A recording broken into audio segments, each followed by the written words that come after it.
Hi, I'm DJ Kessinger, and I'm the Dungeon Master in The Right Thing. Thanks for listening to the Iron Archives.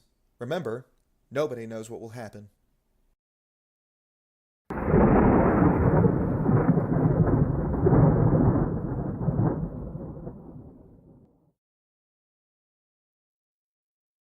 So, before we get started, we're going to get a quick little announcement in based on something that happened last week. Dobe gains inspiration for the Happy Birthday Dobe moment last week. It was just fantastic. And for those of our listeners who are at home and don't know what inspiration means, when the DM gives inspiration, for various reasons, could be for good role playing, could be for paying attention to the world. Those are the reasons I usually do it anyway. They, at any time in the future, they can re-roll a d20 if they don't like the result, as long as they have inspiration. And then once they do that, it's used up. So the first official person to gain inspiration in this campaign is Dobe, although I think Beldir actually gained inspiration in Session 0, if I'm not mistaken. That is Yes. correct. Yeah. So the very first official one, though, is Dobe. And he is also the last one to officially gain DM inspiration. For the people who are listening at home, I'm going to be implementing a new system. We are going to be doing what I call patron inspiration. Instead of automatically rewarding inspiration, I'm instead going to, for good moments, put your names up on a monthly Patreon poll. And our patrons can go there and vote on whichever one they think is deserving of inspiration. Now, at the end of the month, whoever gets the most votes gets inspiration. And if you're at home thinking, well, wait a second, what's stopping them from going on Patreon themselves, donating $3 a month just to ensure that they continually get an inspiration for themselves? The answer is nothing. So please support us on Patreon so they can't be that corrupt.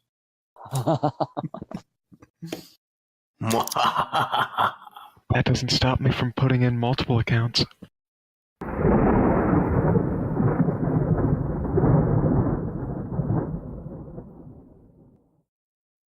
Last time in The Right Thing, our party found themselves newly united through circumstances that were pretty extreme for the locals in the group, as Beldir and Dobe were going to save not friend but acquaintance who had gone missing. They'd found Boniface, and they had tried to deliver him from the hag, and as they were trying to get out of the cave, they made a makeshift stretcher for him. They began to travel through the countryside and found the town burned down. They investigated and found no bodies, but no one left from the town except those who had come back from whatever mission it was at the time from the Violeteers' other group. They investigated Dobe's house, where they found it burned and almost everything at a complete loss except the barometer and the book. They went and checked at Beldir's house, where they found it intact, but still no sign of any of the town's people. Having looked and thought about what they should do, they decided they would all go get on the Violeteer. Approaching the shore, they found that all the boats, including the Violeteer's dinghy, had been stolen. And at that, Mari from the Violeteer volunteered to swim over and get another dinghy, bring it back, and take the group back onto the Violeteer. Upon the Violeteer, they found it to be an amazing ship that was larger on the inside than it was on the outside. They met the ship's crew, including Captain Waylock. They were given quarters and shown around, and we close our story having been able to have the group examined, helped in the best way they could. Boniface stabilized the best they could, but they said there was nothing left they could do until they made port. And and we leave our party resting that night upon the Violeteer. It is now the first day out to sea. You've only just recently taken off and shoved off towards your destination of Brace Haven.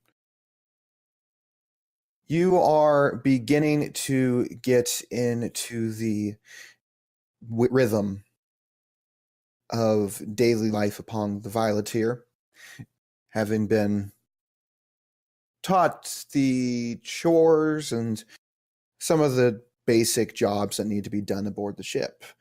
A few of you have already given examples of things you've been doing, working in the kitchen, working various chores, working on the upper deck, ropes, anything you can do, really. At this time, would anybody like to do anything? When Dobe is nicely asked to give up on peeling potatoes and check out the mage hand, he does get the mage hand glove, and he's going to be experimenting with it. He's going to go and help with the animals, especially that seem to attract him, and he'd be getting to know the one who was there. I didn't get her name down, and Sure. And he's sort of testing the strengths of the glove and how it feels when he impacts it, when he punches things. Not that he's punching animals, but Okay. So Dobe makes his way over to the stable area. When you enter, Kai Winnie, the elven woman who works over there, says, "Oh, Mr. Dobe, is it?" yes, good day. You are much better with names than I. Is it? It was something the horse says, and the Winnie, die Winnie. Close, Kai Winnie. Oh, Kai Winnie. Yes. How long have you been with the Violeteer there, Kai Winnie? Oh, I haven't been here as long as some of the people here.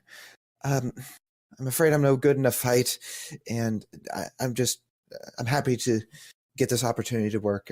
I love working with the animals. And she moves over to the nearby horse, and she gives it a bit of a pat on the neck. That is both of us that are seem not to be any good in a fight. And he gestures at his new gloved mage hand and it says, "This busyness in this room helps to distract from the emptiness of the water. And if I might be of assistance, I can't give a hand, but I can help." Well, the new hand, it looks good. It looks natural especially if you were to put up a sleeve right next to where the glove starts. It would look like you're not even missing a hand at all. Yes, I do hope this is not the distracting or upsetting to you. I have also not have many of my belongings since they were lost in the fire before we left.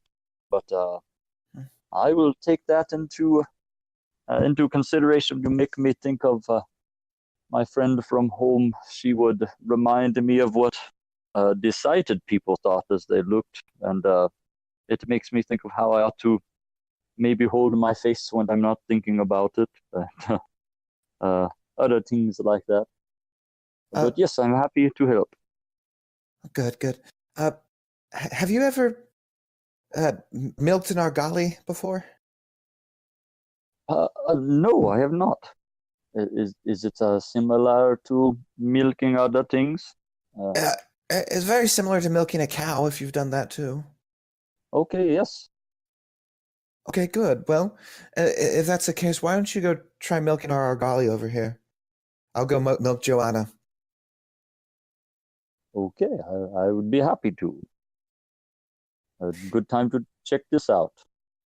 And You move over to. Oh, sorry. Go ahead. he's gonna try using his gloved mage hand too. Okay. Argali's over here. No, that's the cow. Argali over here. You move over to a nearby pen with two very large sheep creatures. They bleat nervously as you approach, and you sit down by a near stool.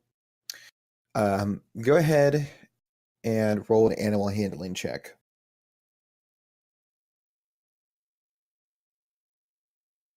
I rolled a check, and I rolled a 14. Very good.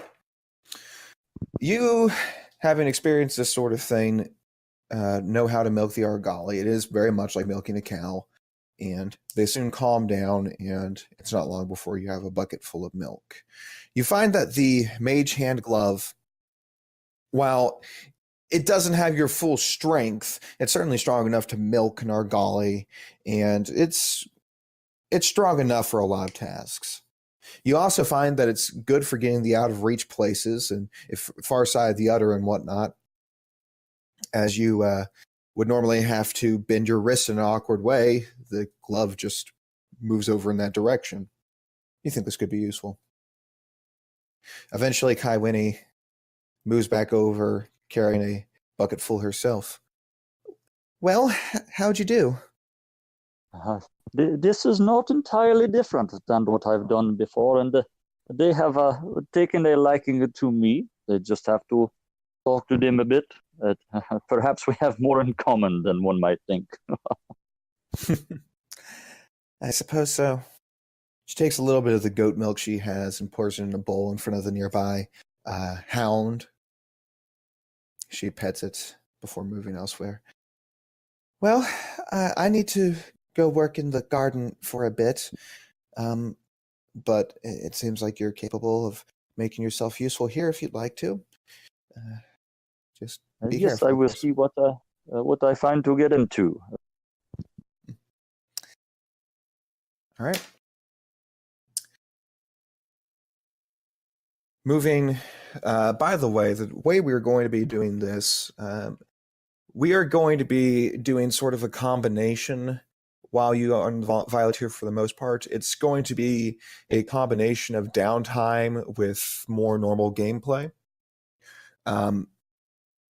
So if at any time, if anybody wants to do something for themselves, let me know. But don't be surprised if there's some decent time skips all of a sudden. Make sense? Yes, indeed.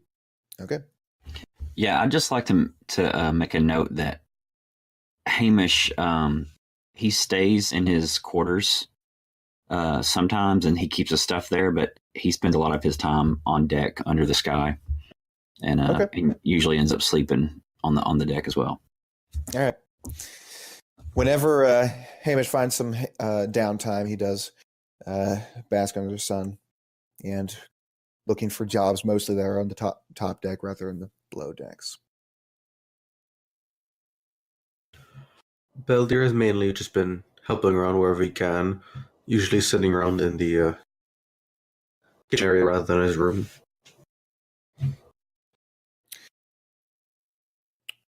And Gev will be, well, two things. First thing is that Hamish is going to notice that once they get on board the ship, Gev is going to be pretty much wandering around without a shirt on as much as possible, because that's just the way he rolls. And obviously a bit different from when they first ran into him and he had his leather armor on. All right. And the other thing is I'd like to visit Maggie. Okay. So you recall that her room is over here. Okay.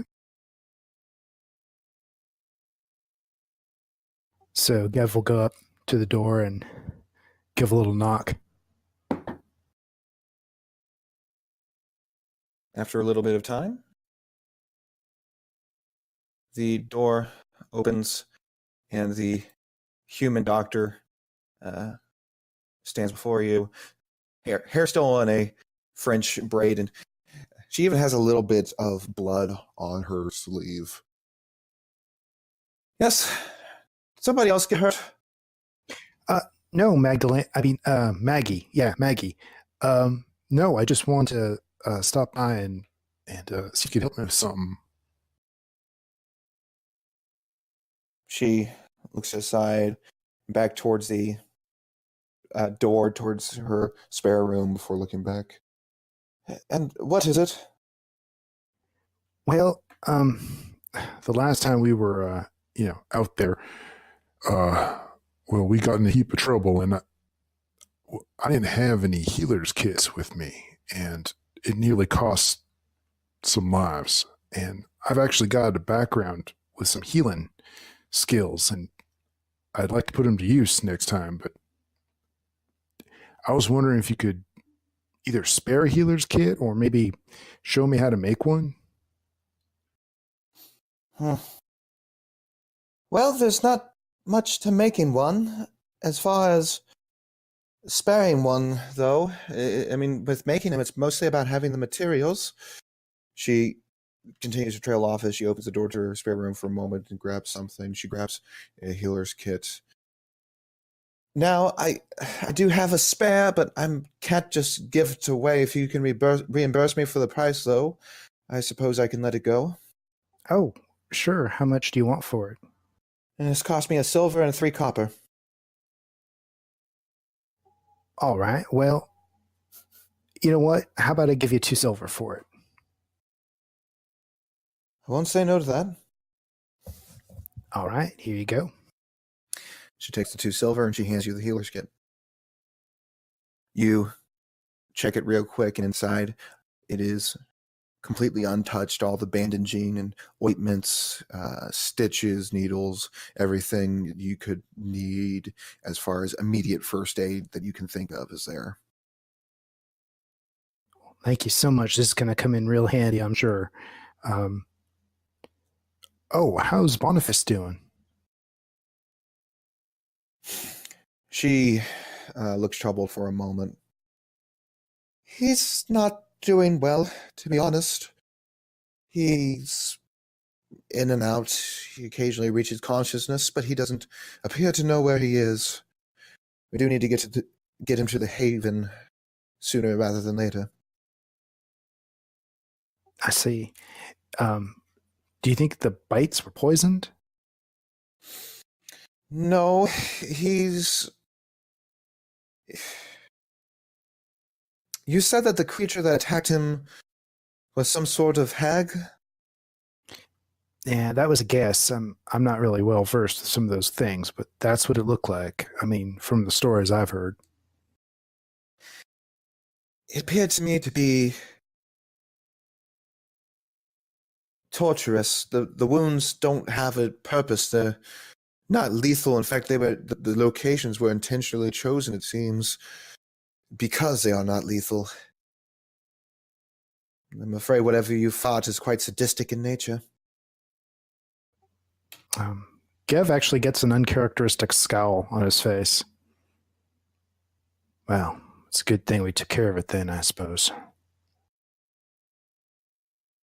Indeed. Did you need anything else? No, that'll do it. Thank you so much for your time. I know you're so busy, and I appreciate it. Of course. Good day. And she closes the door. Okay. All right.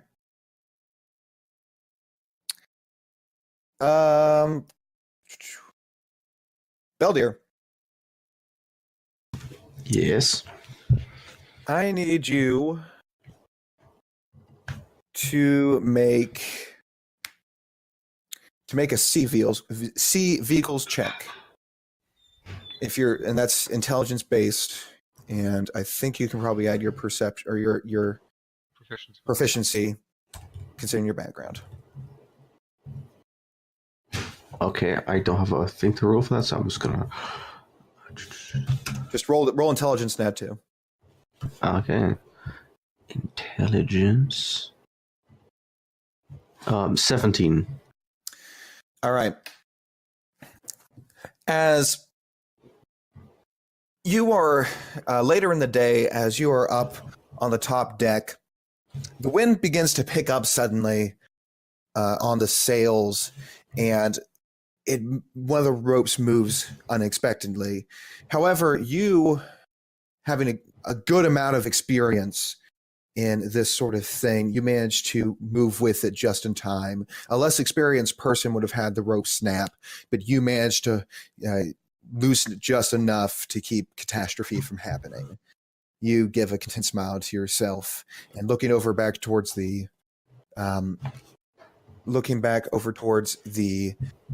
helm, you can see that First Mate Erin Forrestbane is up there, and he gives you a knowing smile and a wink.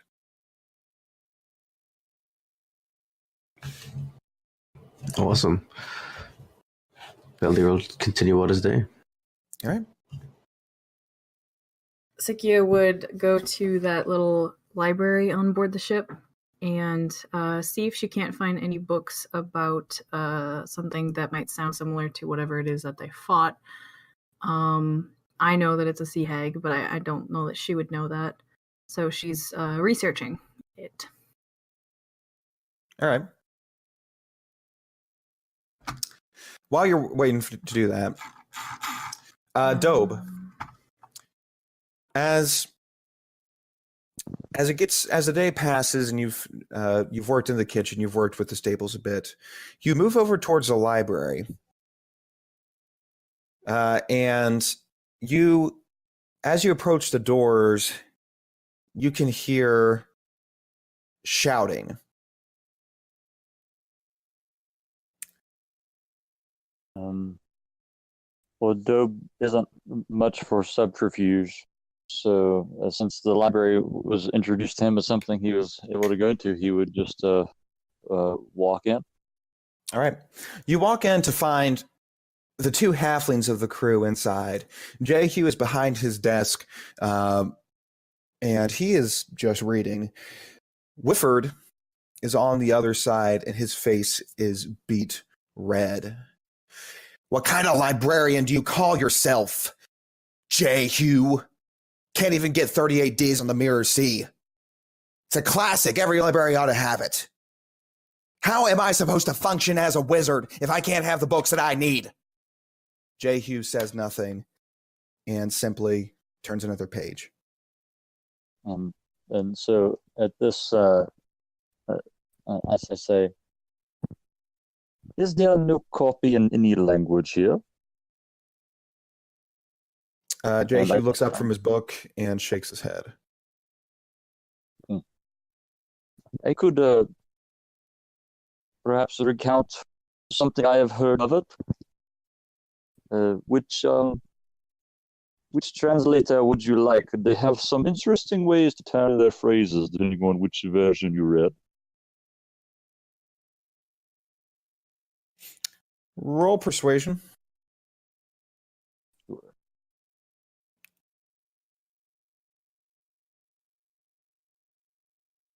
I rolled an 18.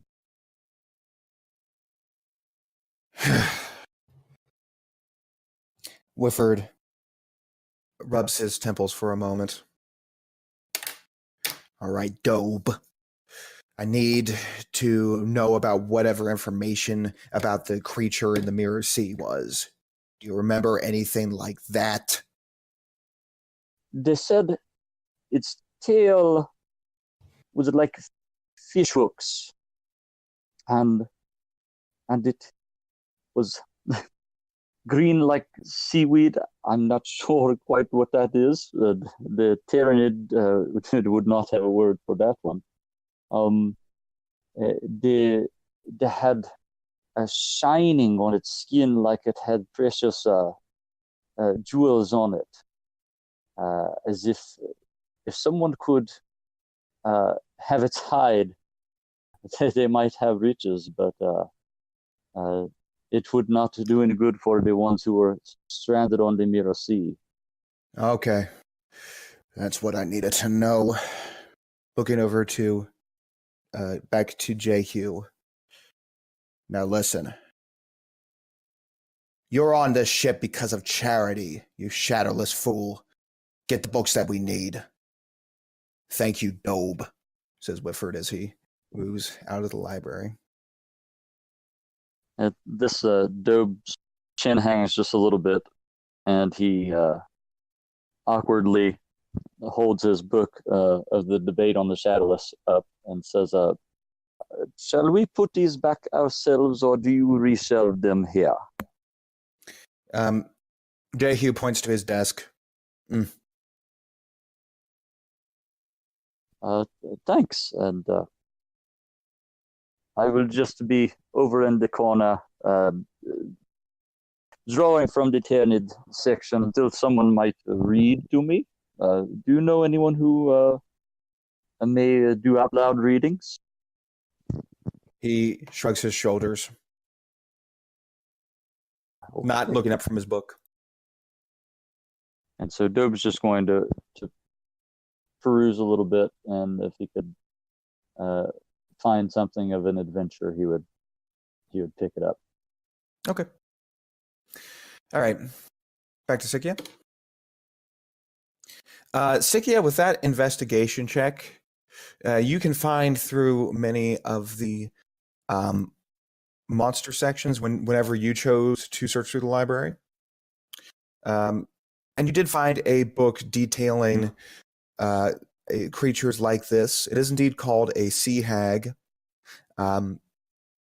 Nasty, nasty thing. Usually lives near coasts, known for kidnapping people and, unfortunately, eating them as well. She's looking specifically if there's any information on how, like where they come from, or like, do they start out like that, or? Scholars seem to mostly agree that they do start out like that, but no juvenile sea hag has ever been seen, nor has the birthing process ever been archived. So there's different debates on how that happens. Some seem to think it is the results of dead women's bodies that are drowned, that are cursed. Others seem to think that they are more natural and lay eggs, but there's definitely debate concerning that. Okay.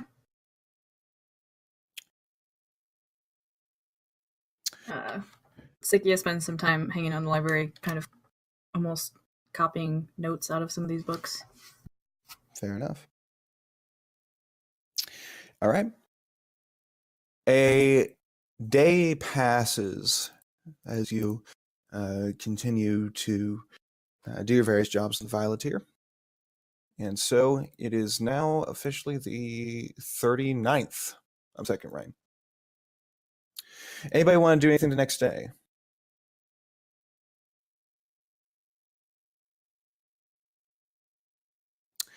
Okay.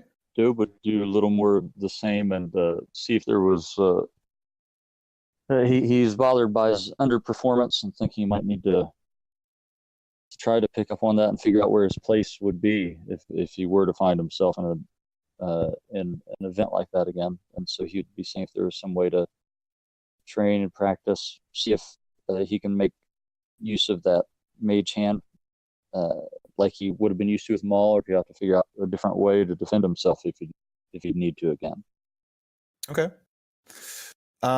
So looking around for a good spot to try to train, you think that probably the upper deck during less busy times would probably be best. And you can definitely spend some time training. He would just sort of do that tentatively and watch for seeming approval or disapproval of what he was doing. And see how the Maul felt. The other Terranid aboard this ship notices you doing this, and as Ukumbozi approaches, he gives you a couple of tips on how to swing it, especially considering your hand. You are able to wield this. You're using your gloved hand as balancing rather than a lot of force. But Ukum indicates to you that's actually a slightly better way to do it rather than just using both hands. Thank you, brother. This has been most helpful. I do not believe I will ever.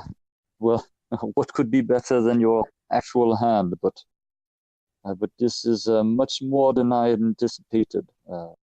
Thanks. No problem. Just try not to lose it again. Ah. On any downtime, Beldir would like to try and, unless they already do it, kind of troll off the back of the boats. I'm sorry, could you repeat? You cut out for one moment. He would like to troll off the back of the boats. Okay. You actually see when you get up there that Ukum Bozy seems to do a lot of fishing during the daytime himself, using. All right, lack of nautical knowledge is getting me again. Trolling's when you drag a net across the back, right? Trolling is when. Go ahead. I think When trolling, you're moving and fishing. Yeah, trolling is you get like a lure of some form. You drag it along behind the ship. Okay, basically. so it could be a net, but it could also be like a pole or something. Yes. Think of trolling as when you cast a rod and you reel it back in. It's just a consistent reeling behind the boat as it moves. Okay, gotcha. So looking behind, Ukum's already there with a net, dragging it behind the boat, behind the ship. And there is room for you as well. Would you mind if I join you in the fishing? Go for it. If we get extra fish, we might be able to make a couple of coppers off of it too, so by all means. But of course, don't mind me. And Beldir will start his fishing. Something he's all too comfortable with. All right. Go ahead and make a... Are you fishing proficient? Is that a thing? I don't know if that is a thing. Okay. I'm going to say you are fishing proficient since you were a fisher. So I'll let you add in your proficiency bonus to your dexterity check. Sure. Okay. Dex check. That would be an 18. All right. You do manage to hook a yellowfin tuna, and you pull it in. It's a pretty decent size. Ukum says, "That's a nice catch. If you'd like, you can take it down to Relduin. I'm sure he'll cook it up for us tonight." That would be wonderful. You do find a lot more exotic fish when you're this far out to sea. And sometimes they're too exotic. Be careful. I am well aware. And Beldir will carry it down to have it be cooked up. Relduin is grateful for the fish.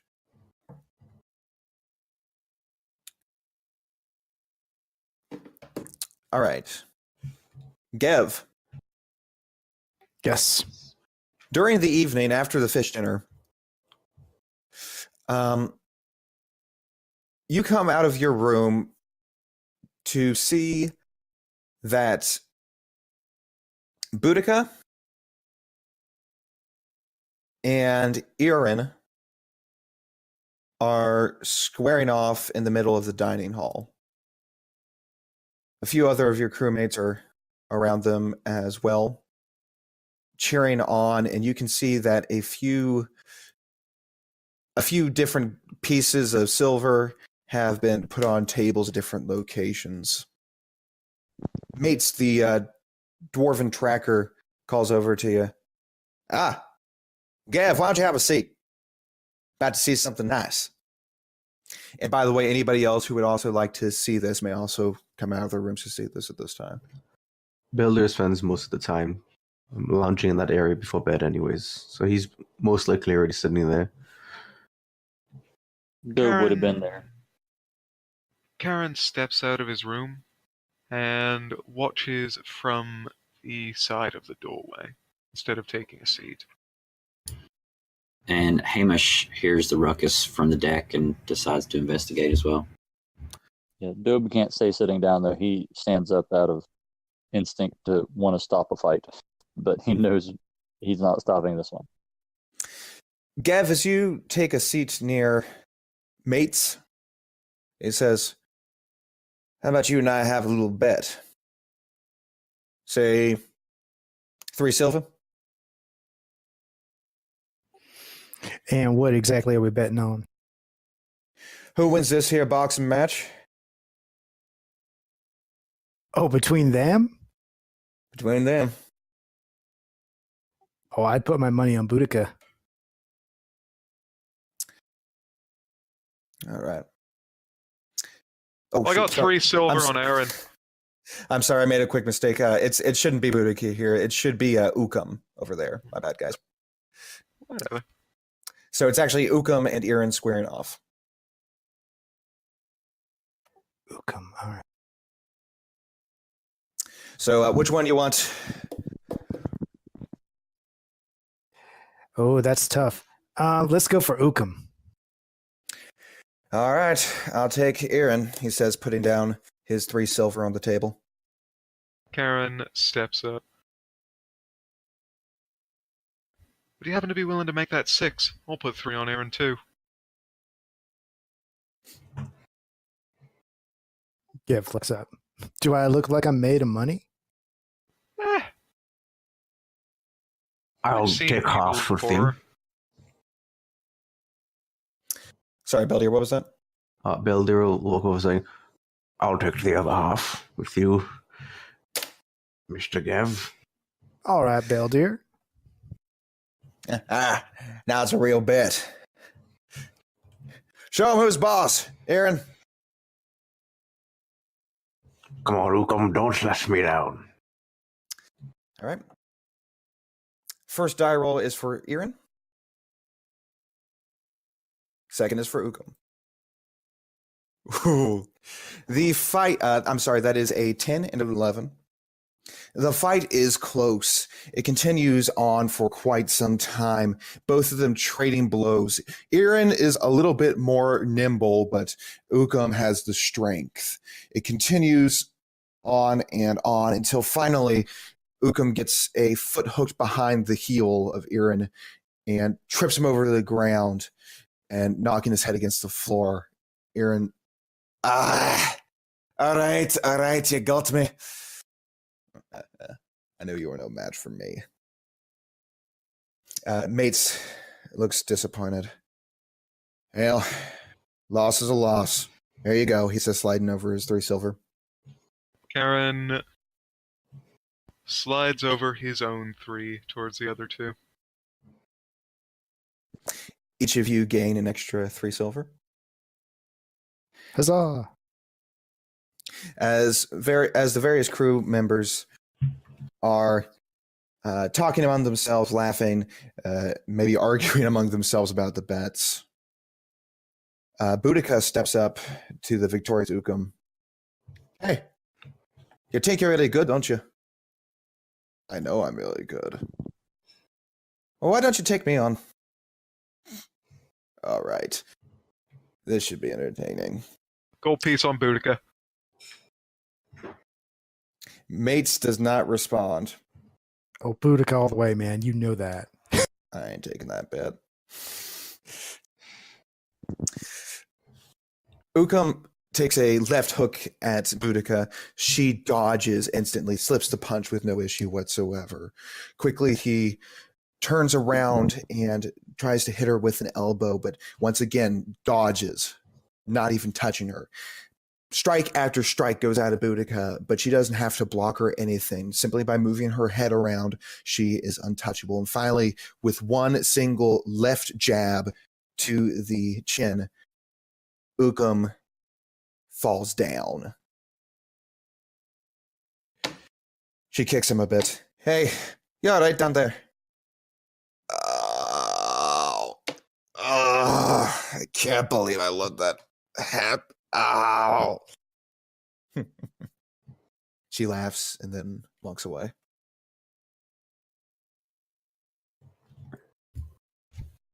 Hamish leans in to Gev and says, "It looks like the Alpha is well established here."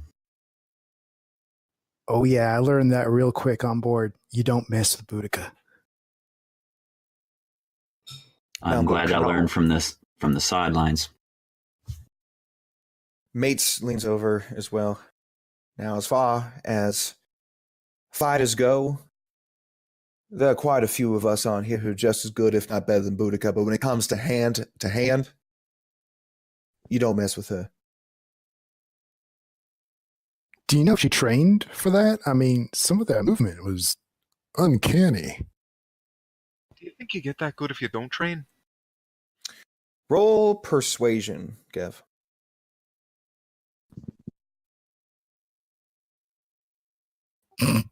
Got a 3.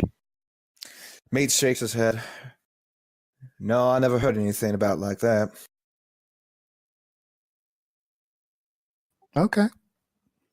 Well, you know, Carrion, sometimes if you got a laugh of street fighting around you, you can get pretty good. But I don't know. I think with moves like that, that takes something else. Roland's training as much as anything else. It's a weird way to train, but it is a way to train.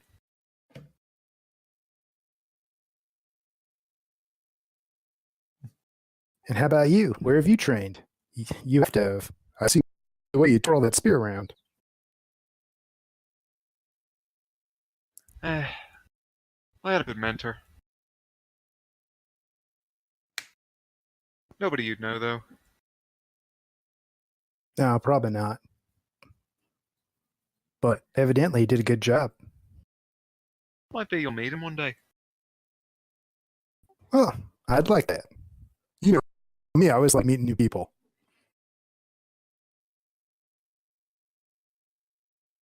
I do know you, and even though sometimes I might say I wish I didn't,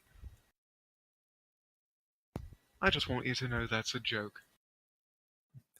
I know it's a joke. I could tell because you weren't smiling. Normally that's an indicator that it isn't a joke, lad. And Gev gives him the winning smile.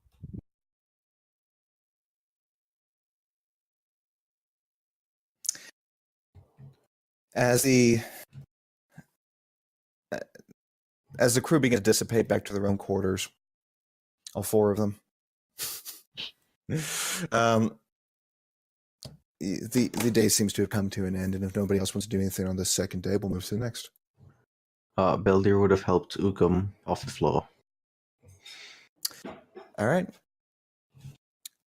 Beldir helps Ukum. Ukum seems to be a little embarrassed, and he accepts the help, but begrudgingly. Thanks.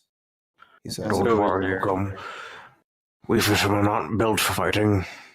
Only fighting fish. And boy, do fish not have hands. Boy, do fish not have hands. Remind me to call you if we ever fight in a Sahagin.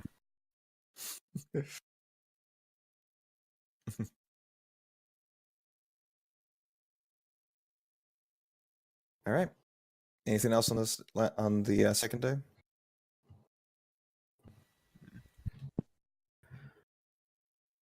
All right. Another day ends, and some of you take the night shift. Some of you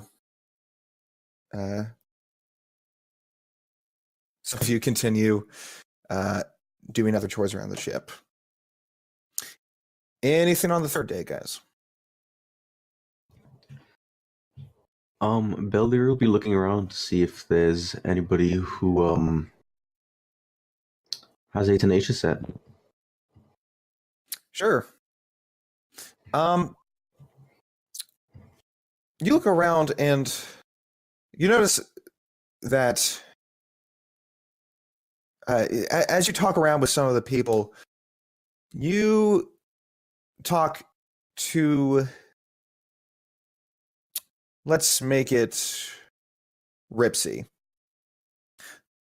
The other Mandrari with the blue hair who you notice doesn't spend a lot of time in her quarters. She seems to be out a lot. Mentions that she likes it. And upon hearing Tenacious mentioned, Mates also joins in. Would any of the player characters like to join in a game of Tenacious? I heard there was going to be one. Karen's in. Sikia just kind of quietly come over, but seems interested. Ripsy looks over to you. Hey, Sikia, you playing? Yeah. All right, pull up a seat. Buy-in is, let's make the buy-in 4 silver. Sound fair? Karen spreads 4 silver out across the table in front of him. Bellier follows suit. Sikia stacks 4 perfectly. All right. All right. So the rules are Tenacious.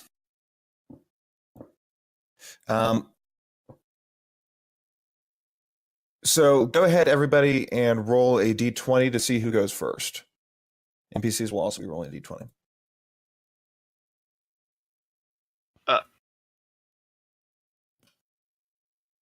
I need one from Beldier, too.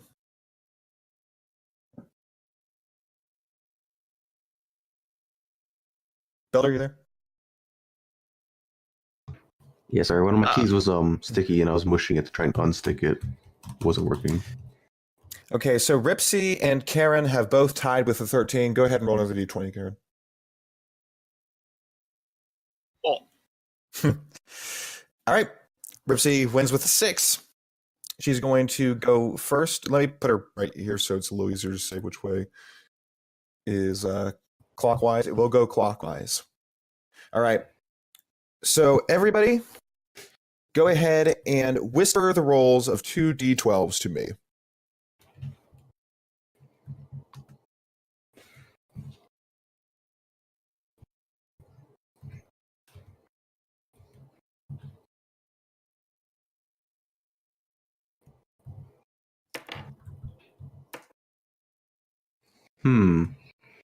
I'm doing something wrong.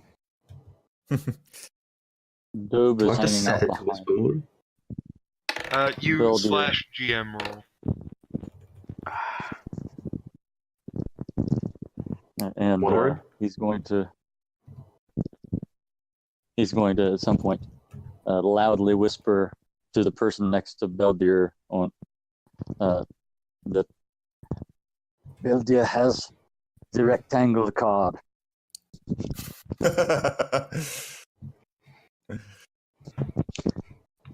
Dobe's gonna give him stink eye even though he can't see it. All right. So Ripsy goes first, looking at her 4 silver. And she places a bet of 8 copper.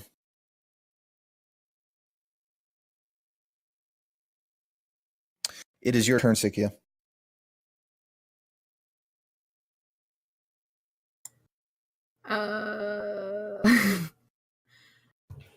Sure, I'll just match. Okay. What was it? Just I'm writing 8, it down. 8 copper. Okay. Beldier, it's your turn. Beldier will call. Karen? Karen will match. Mates will match as well. Everyone go ahead and whisper another d12.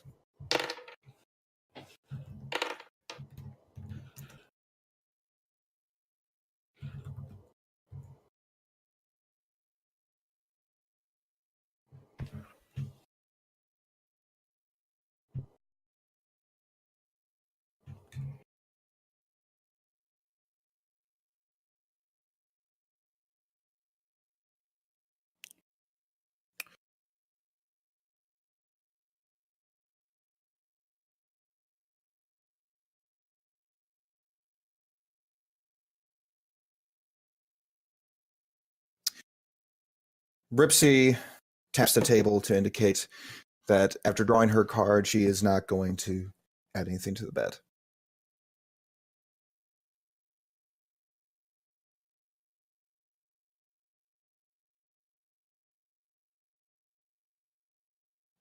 Siki, it's your turn. Okay, but I don't have to put more in to roll again, right? Apparently, no, because Okay, in that case, I'm just gonna follow what she did. okay, you stay. Beldir. Beldir will also stay. Karen. Karen is going to raise 2 copper.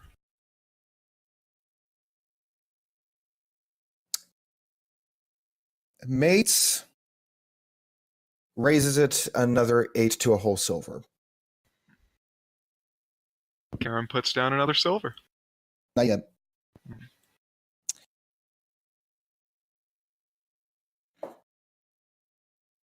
All right.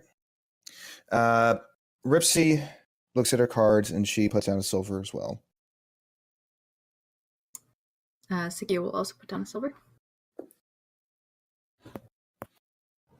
Is this silver additional to the 2 copper that's already in place? No, it's just a silver.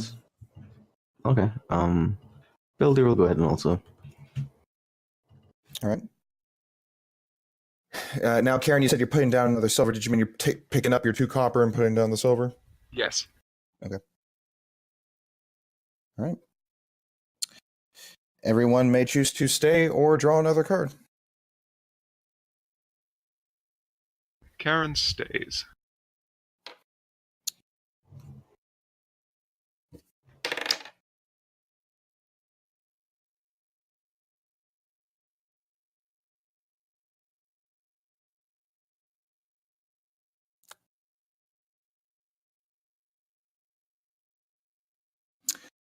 Beldir? Beldir will stay. Okay.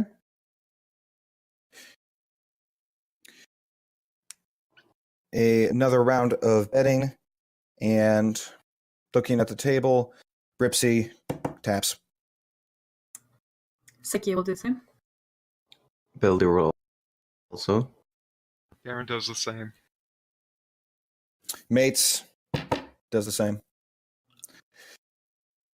On this one, both Mates and Ripsy decide to keep their current hands. Is everybody staying at this point? Mm-hmm. I believe so. All right, Yep. One final round of betting then, in which Ripsy bets nothing. Sikia will also bet nothing. Same with Beldir. Karen will bet nothing. Now you guys are no fun at all. And Mates will put down another 2 silver. Well, if you look at it, all of us are still in, one busted, so it's a little bit risky to think that, oh, my 23 might win.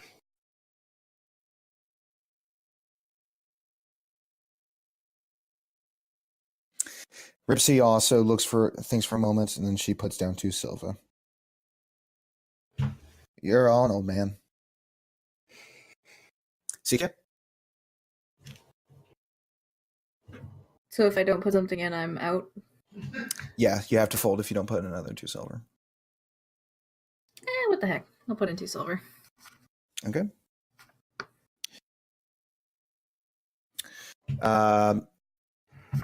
Beldir? Beldir will put in 2 silver. Karen drops 2 more silver onto the table. All right. So there is now a total of the equivalent of 19 silver pieces on the table. Going in reverse order now, Mates has a big smile on his face as he reveals that he has a 20. Beat that. Karen smiles over at Mates as he opens his hand and reveals a 21. There you are. Beldir? Beldir smiles even bigger and reveals a 22. Sikia hardly smiles, but instead just turns her cards over to reveal her 23. Both Mates and Ripsy go, ah. And Ripsy continues this, holding her head, flips over her cards, revealing a 24. And I am not joking. What? What just happened? Well, if I never. Something like this you Smile. don't see every day. Ripsy smiling, takes in the whole pile to herself. It was a pleasure playing with all of you. We really should do this again sometime. And she gets up and moves to her room. Highway robbery.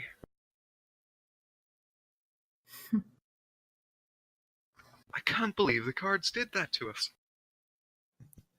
I mean, it was rather entertaining, if you think about it. What's the probability of that? Very, very low.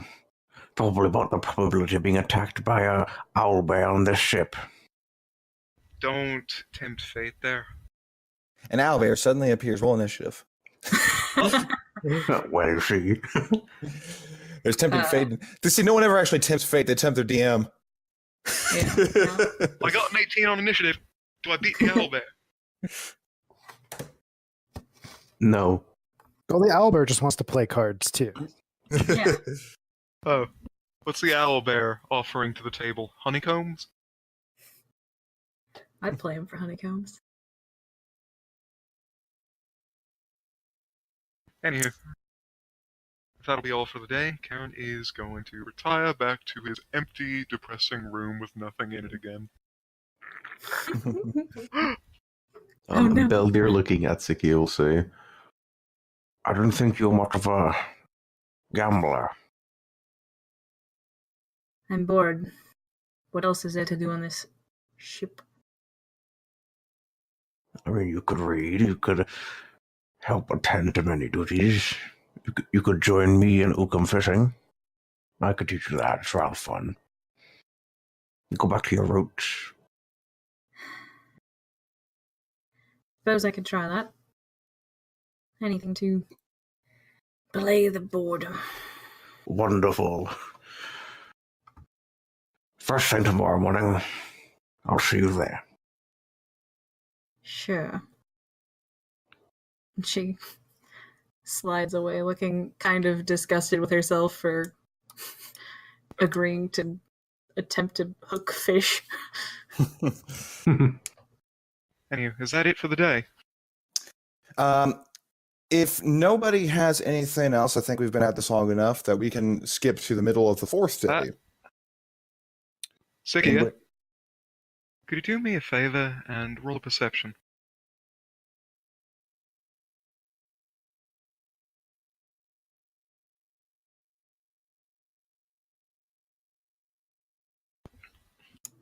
Another 2. That's a very impressive 2 you have there. I see and hear nothing. I'm so like a baby. proud of you. Object Anywho, permanence just isn't there. see, there's clearly nothing behind this door because it's closed, and if she can't see it, it isn't there. Yeah. What do you mean object permanence? What does that mean? All right. Anybody have anything else before you make it to your destination? well, I believe Beldir is teaching Siki how to fish. Okay. I was going to say, Dope has a lack of supplies and things because of what happened to his home, and he's going to see if there might be a place where he could get a shirt that has a long sleeve to cover up to his nub and mage hand, as Kaiwini suggested. As you ask around, it doesn't appear like there's much you could do about that here, but you think you're told there's a pretty good chance you'll be able to find something over at Bracehaven.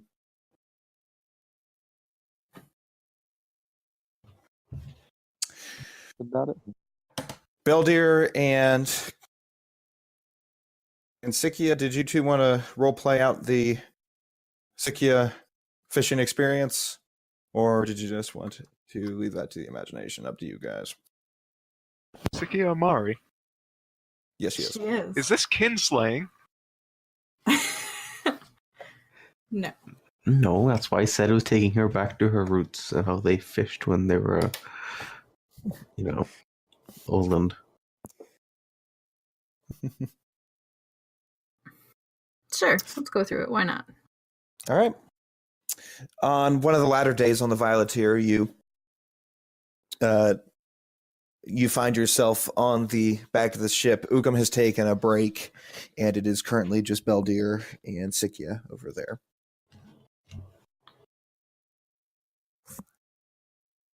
Ah, I'm glad you made it. It's quite early in the morning. Didn't think you'd be up. Normally I wouldn't be. Well, yes. You see, sunrise and sunset make for the best fishing experience. They tend to wake up and be most active at that time. I wouldn't know. Never done this before. It's quite fun. So basically, we're going to let out our line behind the boat and leave it for however long it may take. You're going to hold on to the line, and once the line starts tugging, once you feel it like pulling back at you, you need to rip it back, hook the fish, and once the fish has been hooked, you just reel it in. Easy days. Seems boring, but all right. In nature, fishing can be boring, but it has moments and sparks of excitement and thrill. So it's a lot like life. Yes, the anticipation kills you, and the reward is the most satisfying you can feel. Sikia kind of watches him throw out his line and attempts to do the same without tangling it. She very clearly does not know what she's doing. She definitely hasn't done this before. Beldir will try to guide her along the way, pointing out how to reel out the line and reel it back in, moving it left to right, not letting it pile up in one spot. All right.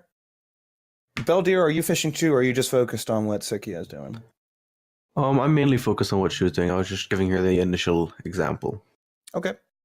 So with Beldir's help, Sikia, you can make a dex check. Yay, thing I'm good at, actually. That's a 16. Okay. That's actually a dex save. So that should be Just a minus 5. No, Well, 11.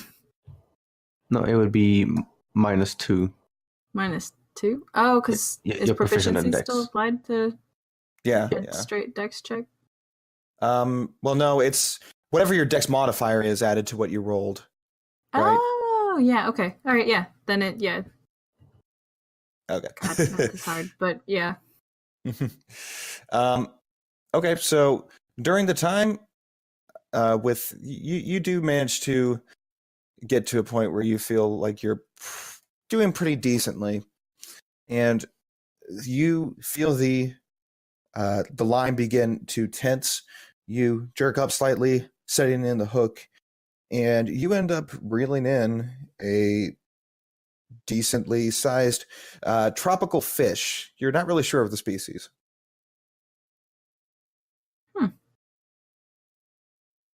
You're unnatural, I told you. It's in your blood. She just kind of smiles slightly uncomfortably. Like she's trying.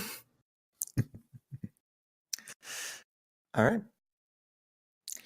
Anything else before you all arrive to the haven? Actually, could Gev have a quick scene with Hamish? It's okay with Hamish. Sure. So on the third day, and I'm sure Gev's been, whenever he gets a chance to hang out with Hamish, he would, and probably been talking to Zeroff. But on this day, Gev approaches him while they're on deck and says, "So, what do you think of the Violeteer, huh?"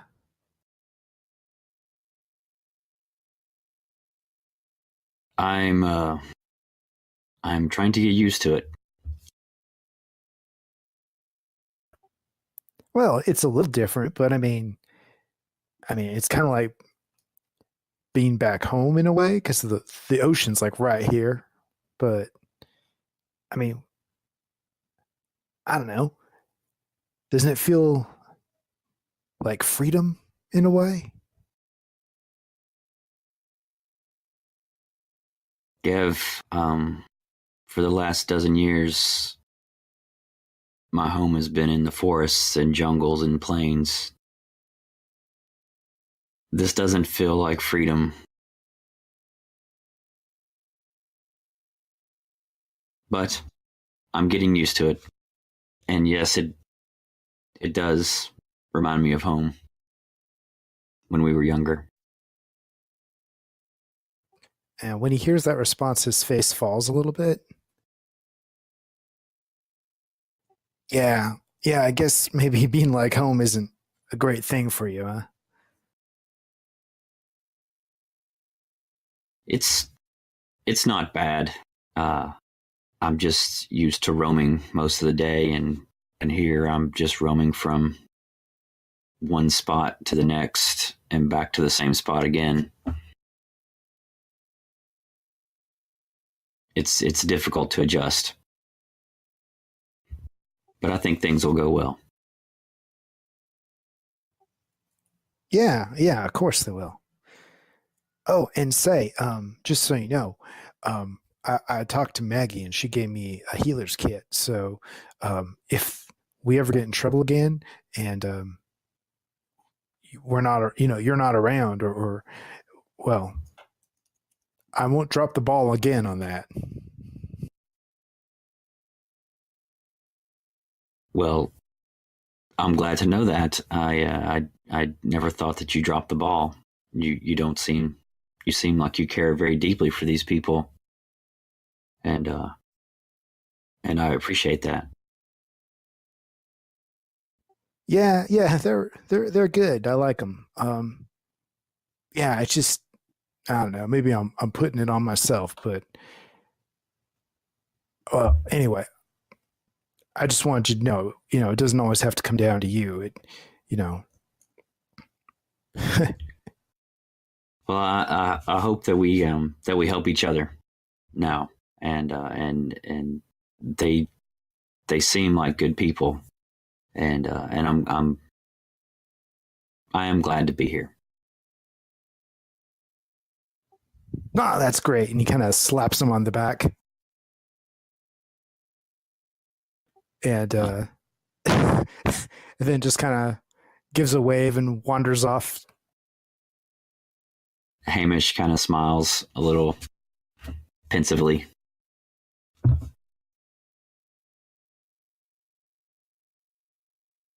Okay, that's good. All right. Anybody have anything else before you arrive at the Haven?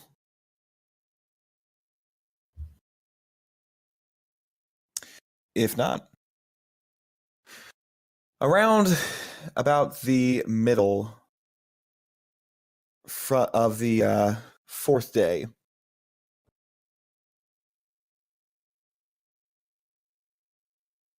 you hear from above deck the call that the Haven is within sight. Excitedly, you rush up to see. And once you find yourselves on the upper deck of the two-masted brig that is the Violeteer, you can see off in the distance a small island, at least small compared to the Isle of Portion. And right in the middle of it is a huge white city. The walls that surround it are white. Just about everything except the rooftops seem to be white, including the buildings. The sea around it is this perfect shade of blue that still has the clearness of it so that the sunlight reflects off the visible ocean floor, still as clear as ever. And up here you can smell the sweetness of this freshwater ocean up on the deck, and the wind is blowing towards you. The most notable part of this city is a giant white lighthouse that stands in the middle of the harbor. For those of you who are familiar with Brace Haven, you know that this is the house of the navigator. As the Violeteer goes to half-mast and slowly makes its way into this complex harbor, you go through a series of open sea gates in this harbor. At this point, Aaron Forrestbane has come up as well, and he's smiling. You know, there's a lot of things that the flotilla does that I don't like. But man, do I love this city. Maybe not the people in it, but it sure is beautiful. You can say that again. As you continue onward, you see all of these docks that are immediately upon the harbor that you're entering it. There also seems to be a small sandbar that's also fully enveloped by the wall that goes over the harbor. You can't really see it very well over the wall, though. All of these docks continue forward. Now, these docks over here that are just at the mouth of the harbor, these are what they call the Foreigner's Wharf. Most people who are not familiar with Brace Haven, normally we would be docking here, but we've done enough business with them. They let us dock over at the Merchant's Docks.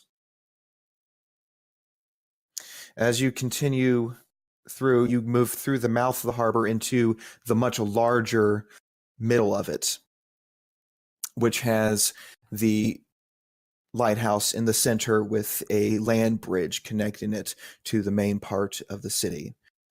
The docks that are on that island are the military docks, and if we're ever there, that means they've arrested us, so we should not try to go there. It's not a fun place.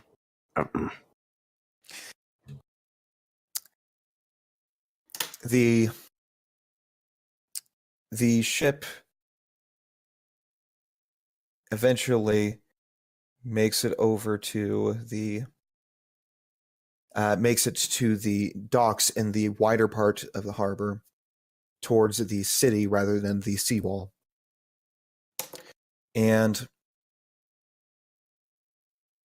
slowly docks up on an available one. All right. So here's the plan. We ought to be... We got two immediate things of business we must do. One is getting your friends to some healers. I think the best place would most likely be the Chapel of Tregall near the flotilla's expansion in the south side of the city. It sounds like something that Ukum and Ripsy can do themselves. As for the rest of you, I'd like to show you a little bit about the trade. We're going to be walking over to the House of the Navigator, and he holds up the bag which has the demon's head in it. And we'll be collecting a little bit of our pay. How does that sound? Works for me. It's a little bit of a walk, though, going from the Merchant's Docks all the way over there. It is, but could be worse. Definitely could be. Afterwards, Finally get to walk farther than just the length of the boat. Indeed, good chance to stretch your legs. And afterwards, you'll be free. We'll be docking for a few days. You can do whatever you like around the city. Look for your fellow villages, as it were, whatever you'd like. The ship has docked, and several of the crew members begin to move off. For the first time, you see a young girl, about 12 years of age, human, run up towards the deck, and she begins to go down the gangplank when Aaron stops her. Hold there, Arafat. Who exactly will be supervising you on this? Well, I just thought I might go just a little. Arafat, we've talked about this. The city is a dangerous place. You can't be running off by yourself. Get somebody to go with you. She looks disappointed. Yes, sir. And she moves back down to the lower deck. Each of you steps off the Violeteer and follow Erin onto the docks. Nearby, there's been a stall set up with a bored-looking human writing something down in books. All right. He over there works for the harbor master. We always got to check in every time we come into the haven. Everybody always checks in or out. The flotilla is very, very particular about who comes in and who comes out. He moves up and approaches. Good afternoon to you. Good afternoon to you. How can I help you? Here to check into the haven. All right. All right. What are the names? Erin proceeds to give the names of everybody aboard the Violeteer. All right. Thank you very much. Oh, and would you happen to have heard of anybody coming through recently from the village of Mabaya? No, I haven't heard anything. You could check over with the Colonial Reeve if Mabaya is a colony. I'll do that. Thank you. Oh, and he also flicks over 2 gold coppers. I'll have a copy of the paper as well. And the man slides over a newspaper. He glances at the newspaper for a second before handing it towards the group. You'll be surprised how often you learn about good bounties from the newspaper. Operation Messenger is a great way to find it.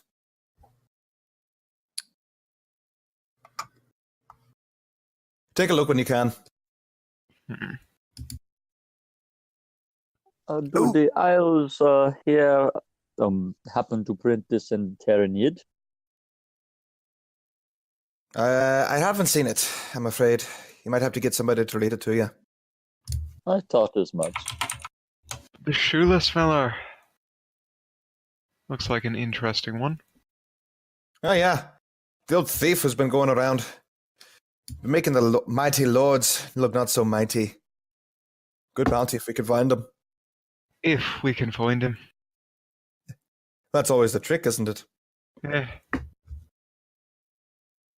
If he's got a 15,000 gold, 1,500 gold bounty, then I can't imagine he's anything but the most slippery bugger in this entire city. Yeah, if he wasn't, we would have turned him in by now.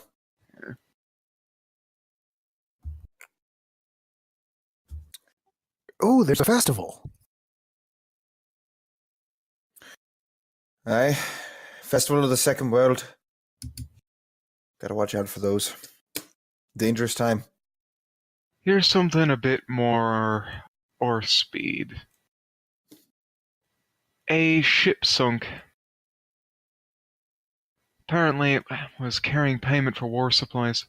Imagine we get paid a pretty penny for retrieving those. Perhaps. Could be decided by the council of the crew. Up to you.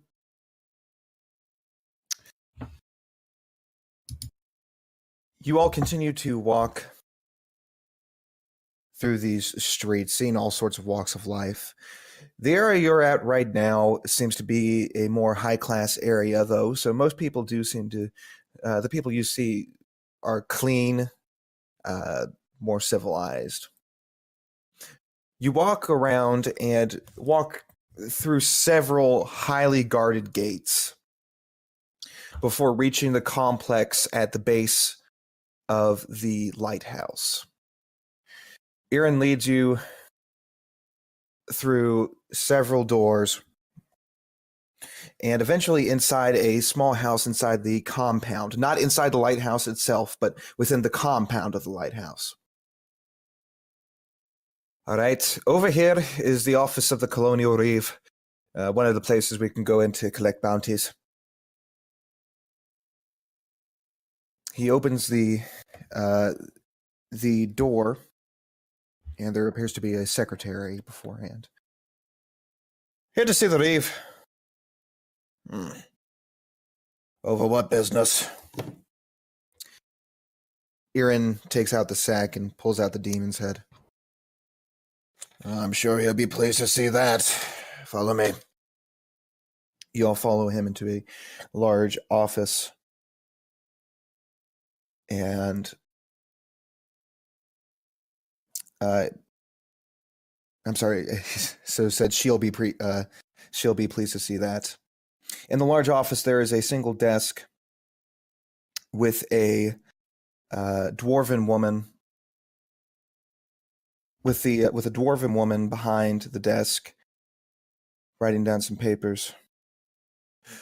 You're speaking to the Lady Gatha of the flotilla, and with that, the man who led you in bows down to her.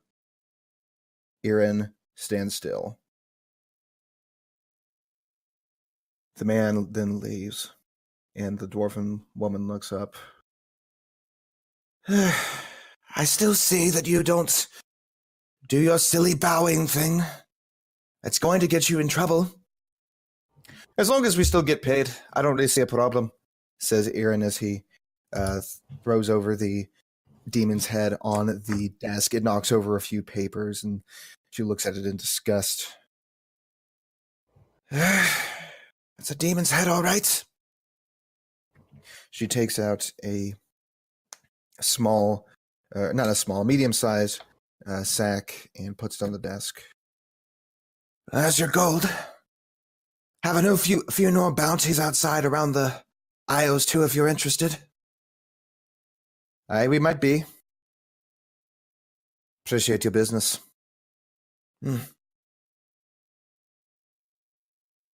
Irin walks out.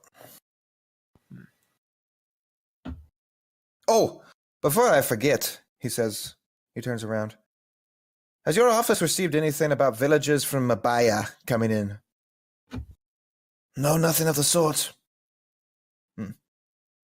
Thank you, my lady. And he walks out. The rest of you follow back into the entrance of this building, and Irin starts looking at a nearby poster board. Another good place to find bounties. Most direct is the Colonial Reeves bounties. You never know when you'll find something good. Reward for head of laws of portion?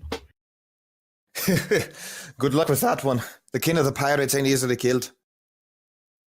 Yeah, I don't think I'm going to be taking that one.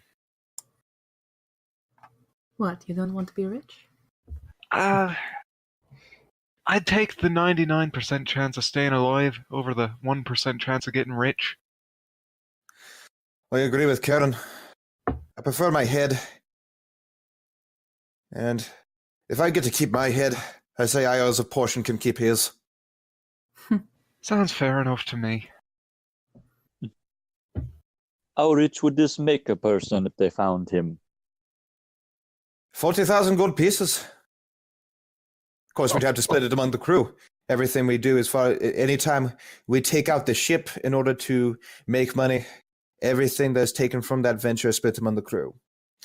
However, by the way, if you happen to find something here or someplace else we just happen to be, and you have your own side project so long as it doesn't interfere with your duties, you can keep whatever you have for yourself or split it as you see fit. Understood. Now, what's this? He says as he looks at the bottom. Well, hell, it looks like the Reeve is making things a little more interesting. The Reeve's office will match any rewards for monsters offered by any colony of the flotilla.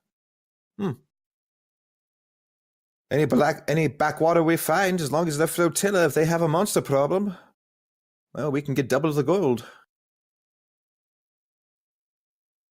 Well, that can come in handy. Assuming we can get it dealt with, yeah. Reward we're for the good to go. destruction of the Orcish tribe Harassen Choricho. Cortical. Cortico. Sorry, bit of Green Century dialect there. Understandable. Cortico is not flotilla, so we can't get a match on it, but apparently they're friendly enough with the flotilla. 2,000 gold pieces ain't shabby. I'd want to learn a bit more about the orcs. Oh, there's plenty of things to learn about. And if you get the time, you can also find more bounties at the sheriff's office. They tend to be a little more local. The sheriff focuses on more local things, while the colonial reeve focuses on the colonies. If you get the time, check out the sheriffs as well. Well, I believe I have my own business to do. I assume you can find your way back to the ship if you get lost, yes? I'd hope so. I'd be a rather poor tracker if I couldn't. All right. Well, I'll leave you all to it. We shove off in 2 days. And with that, he walks off. And by the way, during this time, even though it hasn't quite been 7 days, it's been effectively enough of a long rest where you gain the benefits of long rest, everybody. Woo!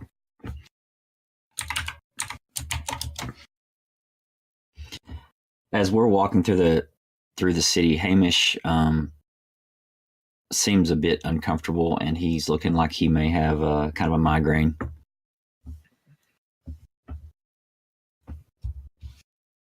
You holding up okay there, brother? It's been quite a while since I've been to a city this large, and I had simply forgotten how loud they were. I'll adjust. All right. DJ, what was the title of Lady Gotha? She is the colonial reeve. Okay. I'll put that on the chat.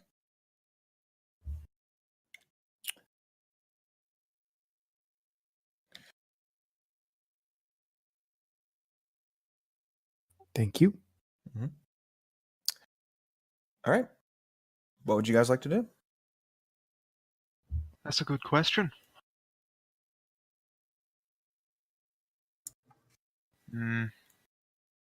Karen turns to the rest of the group.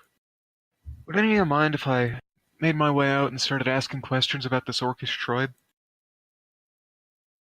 Doesn't bother me none. Yeah, you can do what you like. We could also go check the sheriff's office.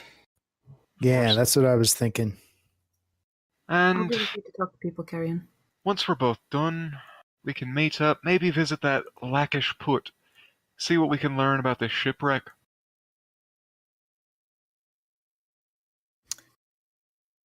Okay. Who all is going to the sheriff's office? Builder will go. Gev will go with them.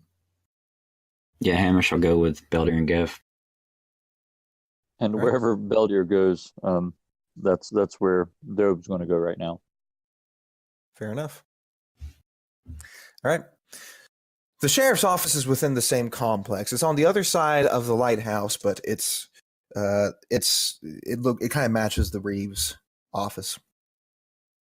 You go in, and immediately within the entrance part, you see a notice board matching the Reeves notice board.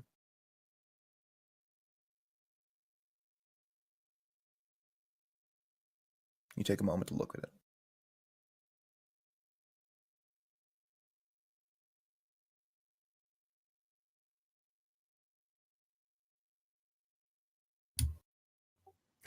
There's that shoeless again. Undead here in the city. Yeah, that caught my eye too. That's a real problem. I was a bit more concerned with this protection of Blue Rock Temple. Yeah, I'm not familiar with the Blue Rock Temple.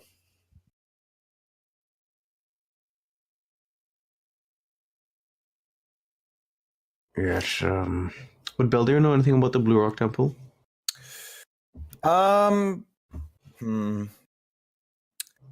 I would say you can make a history check.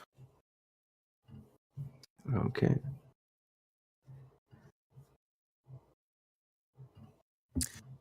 I got a 7. You've never heard of the Blue Rock Temple. I think it's a temple about a blue rock. That is a cunning observation. Thank you, thank you.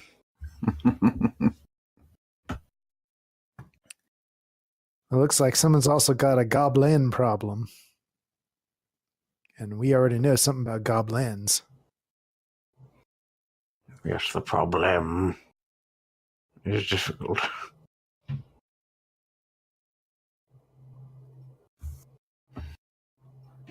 Well, the goblins, while troublesome,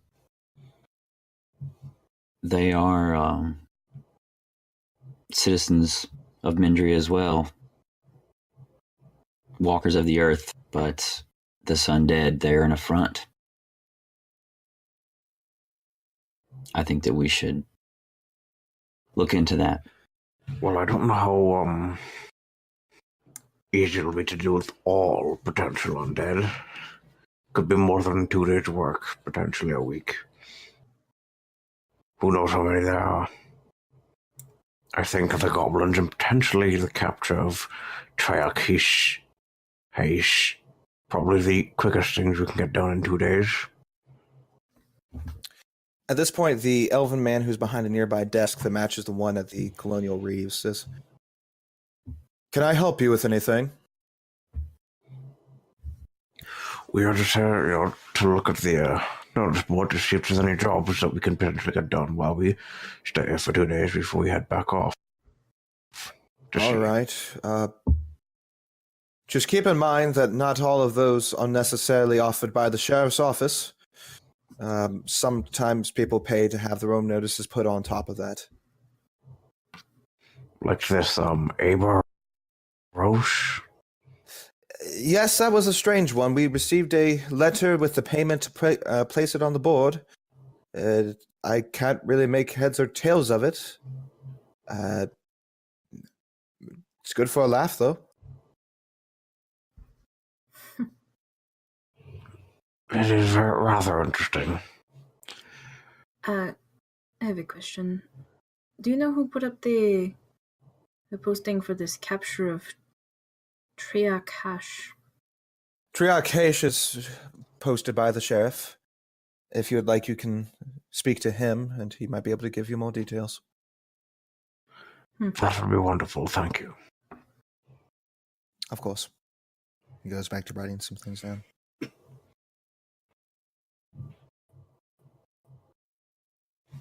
Sicky, I didn't know you were here. You're so quiet. I was thinking the same thing. Usually she's off with Karen. Wasn't it Sikia and Kieran going off? Yeah, it was. I forgot. I forgot that I Sikia, wasn't I didn't know there. that you had invoked duplicity. I forgot I wasn't there. Oh, well. All right. So you guys do anything? You going to talk to the sheriff, or are you just going to get on your way? What? Let's talk to the sheriff. Okay. You can go on in. All right. And you walk in. And much like the elven male at the desk, there's another elven male at another desk inside this, once again, fully white office with sunlight streaming in through a window. The one who's at the desk shows you in and then says, "This is Lord Morsal Karakog. He is the sheriff of Bracehaven." And then he bows to the elf in front of him. After a few moments, he looks over, still bowing towards you. As a reaction, Dobe begins to half bow, but then remembers the rule and stands up awkwardly. "I see," says the other man at the desk. "You must be part of Waylock's crew. It's all right. You may leave now," he says to the to the other elf, who quickly nods and moves back outside. Oh, more of you every day, I see.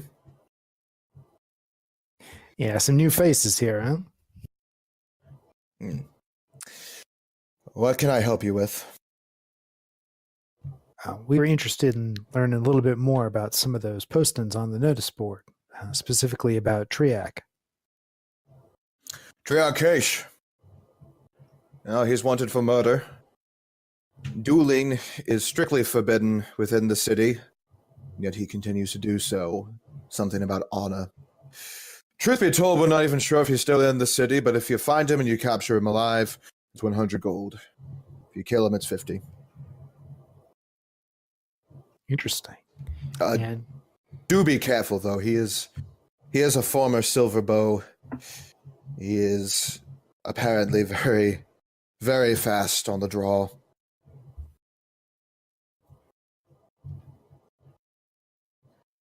Where was he last seen?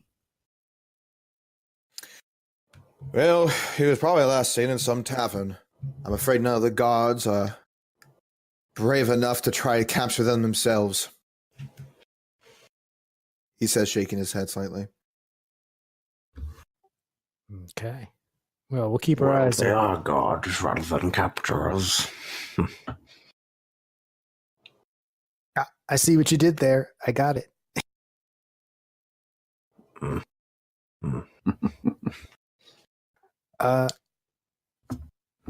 Also, I had a question about that undead being sighted in the Bracehaven Harbor. Oh, yes. It's a nasty situation that we've warned the populace. Every once in a while, people like to go towards the harbor at night. It's very beautiful at night.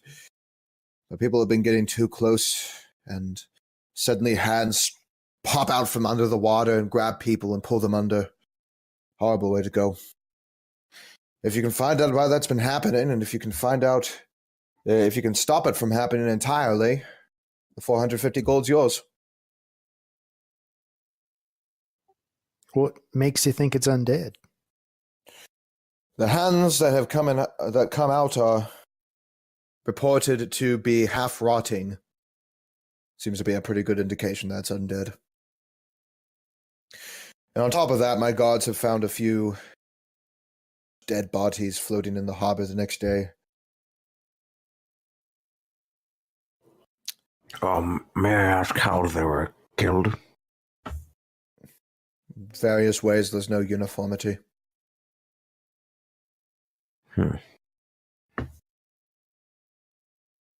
Beldir, you or Mari, it would be quite easy for you to investigate that. You could just dive in the water late at night. I could, and then you'd find me floating under the water the next day. Oh, we wouldn't want that. No, I don't think I'm quite capable of handling many undead by myself. But, perhaps Shika could come with me. We could do a little scouting mission to see if there's anything we could find. Well, the fact is, Gev is the ranking member of the crew, so it would seem that we should follow his lead. Gev gets a big grin on his face. That would be correct. Oh boy, that's a lot of pressure, guys. Well, before we decide that, do we got any other questions for the sheriff?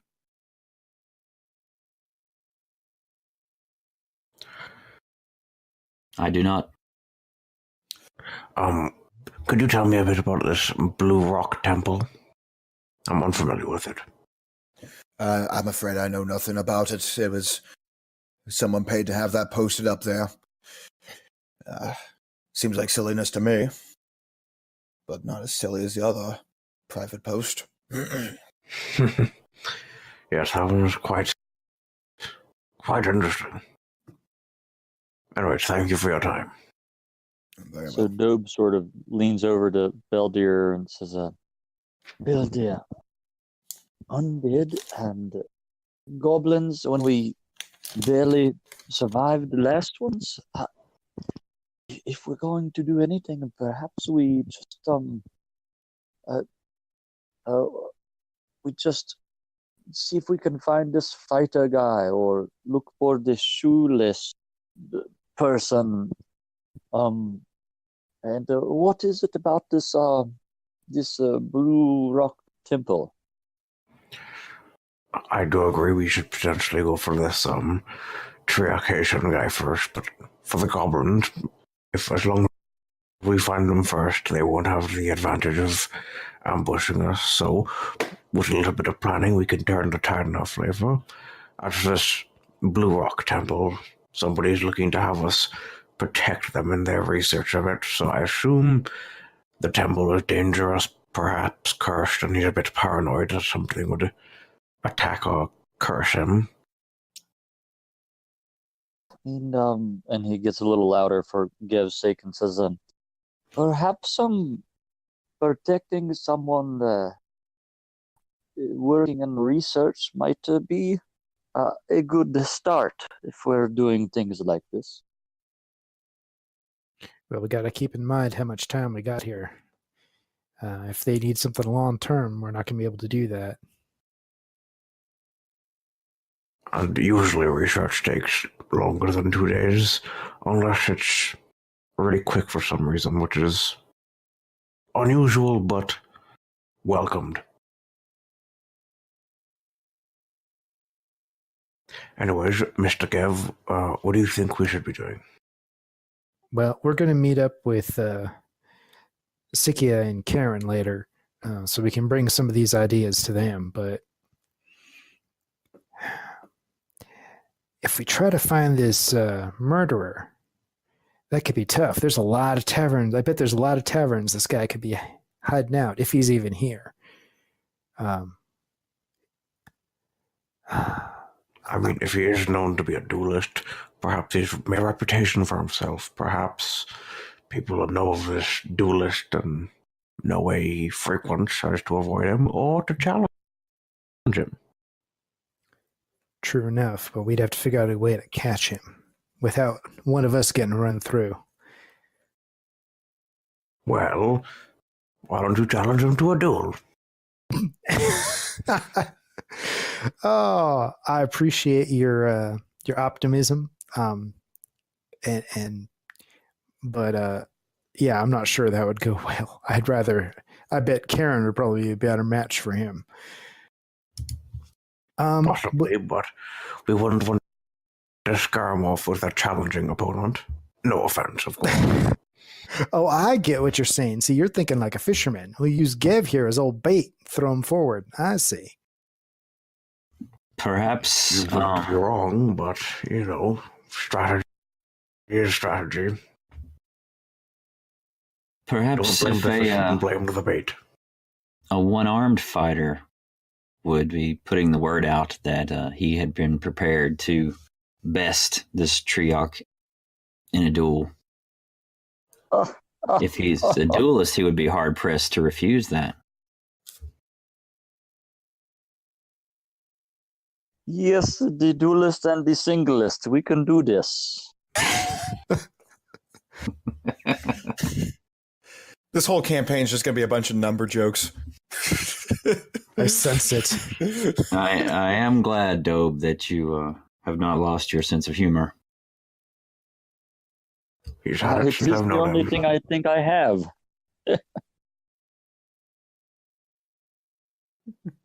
Well, it looks like there's a historians guild. Maybe if that's nearby, we can check that out and at least find out what that Blue Rock Temple is. Get some more information, and then we can meet up with Sikia and Karen. Information is powerful. We should do this. I agree. Well, let's get off. All right, and Gev will find out where the historians guild is. Hopefully, from the elf at the front desk. Sure enough.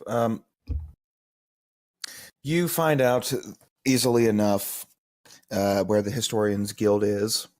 It is on the north end of town. And as you go in that direction, we're going to go ahead and cut over to Karen and Sikia.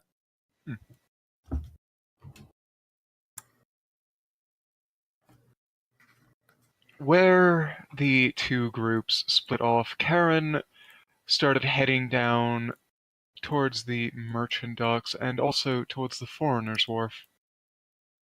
From what he Okay. heard, it sounds like people who don't live in the haven and aren't too particularly well known there have a tendency to gather at the wharf. If he wants to hear anything about an orc tribe troubling a town that isn't directly affiliated with the flotilla, that sounds like the place to be to ask around. Okay. So you've made your way past the markets, past the flotilla's expansion, and into the area where the Foreigner's Wharf and Flood City meet. You start listening in around for people talking about Corico. Eventually, there are two Mindrari you spot, and you hear the word Corico mentioned. Where is this happening? Is it just in the street? It's right now you're right next to the harbor. You've moved past one of the walls because on the Foreigner's Wharf, the wall is between the city and the docks, whereas in the rest of the wharfs and docks, it's just straight docks to city, no wall in between. Well, in that case, Karen is going to look around for a pile of boxes or something fairly close by to the two of them. Should he find somewhere where he wouldn't look too conspicuous sitting down and taking a break, he would plant himself down and listen into their conversation. Okay. Roll stealth. Of course. Sikia will follow suit, so does that mean that she should roll stealth too? Yes, it does. That's a 23. I rolled a natural That's 20. An 11 for me. The two of you sit down on some nearby crates and listen to this conversation. You hear a few interesting bits. They are continuing about Corico, and they do mention orcs a couple of times. You listen in for about a half hour, and you do get some interesting pieces of information. Apparently, while these two are not members of Mindrari tribes, they actually do have relatives who are parts of the Mindrari tribes, and particularly the one that governs Corico. They talk about losing relatives to these orc raids, and apparently these orcs are getting more and more aggressive, and neither the flotilla nor Corico has sent out any military aid whatsoever to help with these raids because they stay outside of the walls of Corico. That's all you've heard from listening to the conversation. Did you catch all that? Yeah. And you notice that Sikia has been what appeared to be doodling in her notebook, but she's been noting stuff. It sounded like these orcs are a bit smarter than you'd expect. They know that if they poke their head into the walls, they're going to get smacked back. So they've been avoiding it, just attacking the outskirts. Seems that way, doesn't it? Also, from what I heard, it sounds like they're taking captives. Might be selling them to slavers.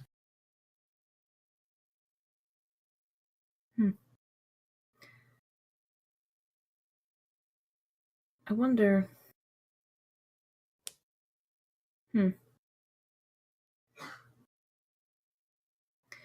It's probably the case, but who knows? With orcs, you can never tell. Don't think we're going to learn too much more from listening in any further, though.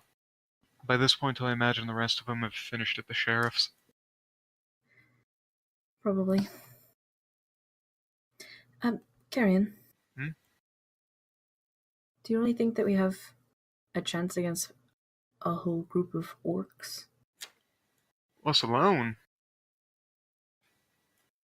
Just the group that went out and fought the hag? Probably not, but this would be a job for the entire ship.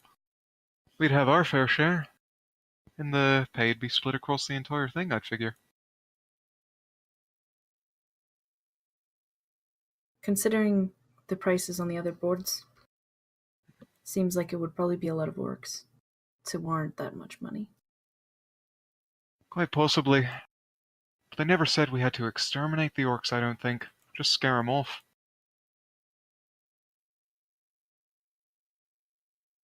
Destroy the tribe, I believe, was the exact phrasing. And if it's scattered, it's just as destroyed as exterminated. I suppose. Either way, it's sounding like things are kind of degenerating over there fast. I'd say we could put it off until we're tougher, but I'm not sure that's too much of a good idea. Why not? From the sounds of it, things haven't been going too well over there. Orcs have been getting more and more bold about what they've been willing to do. The longer we dawdle, the bolder they're gonna get. Sikia kind of squints her eyes. Didn't you just said that? Yeah. I don't get you. She gets up and starts walking back towards where the group was.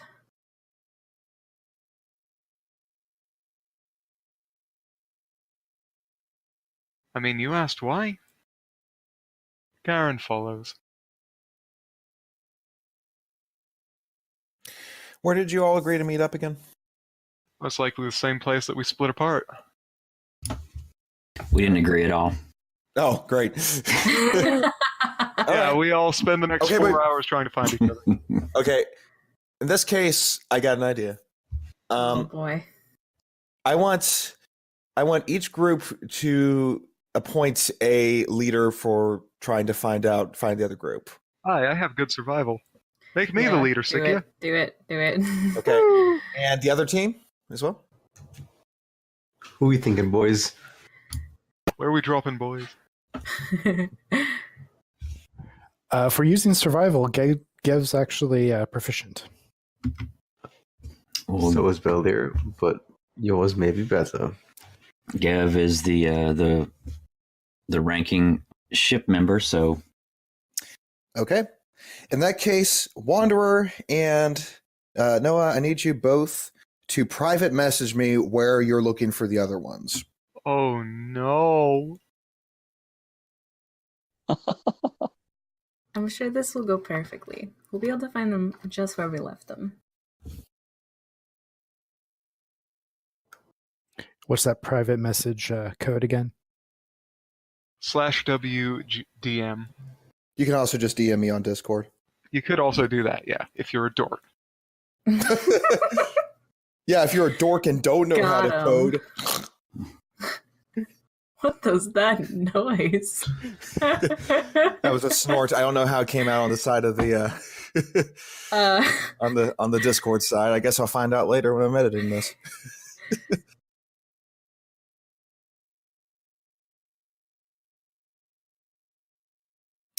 Okay.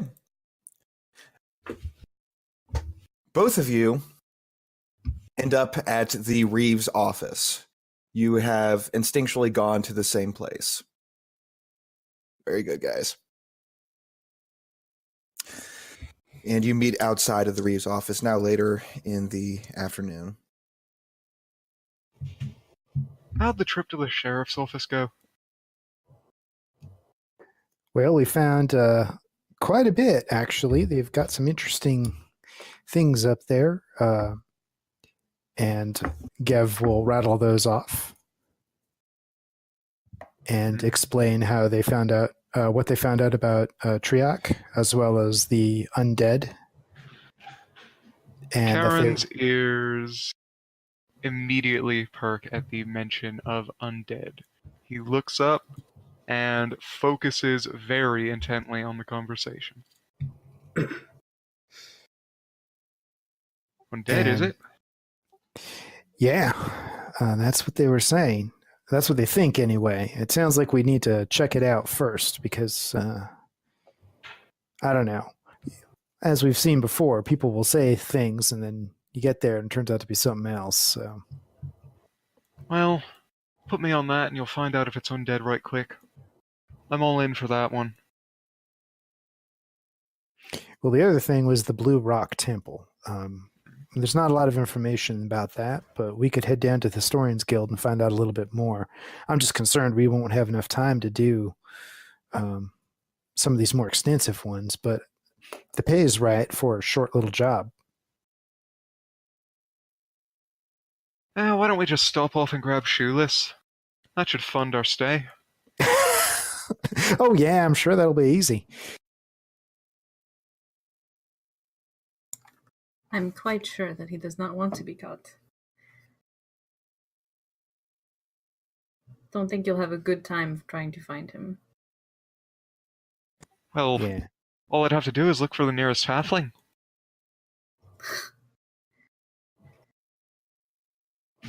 Oh, I get it. I get it. Sorry, took me a sec. Sikia rolls her eyes. As it stands, we learned a bit more about this whole orc situation. People of Carrico have been suffering a little bit at the hands of this tribe. They are under the governance of a Mendrari tribe. One that has been mentioned is rather positive in terms of relation with the Haven, but isn't directly affiliated. The orcs have been attacking the outskirts of the city, avoiding entering in and actually sparking any retribution, abducting people, and in general just making a real bother of themselves.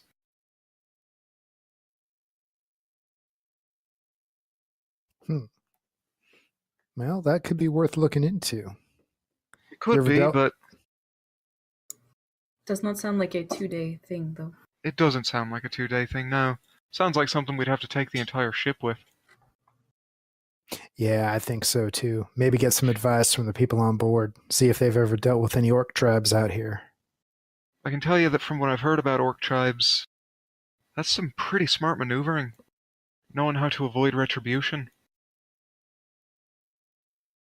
Perhaps their leader is smarter. Perhaps.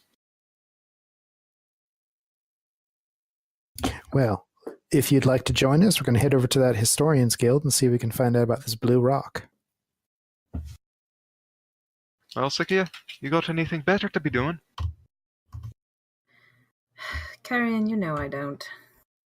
Let's I go. figured, but it's impolite not to ask. Come on. All right. You make your way over to the Historians Guild.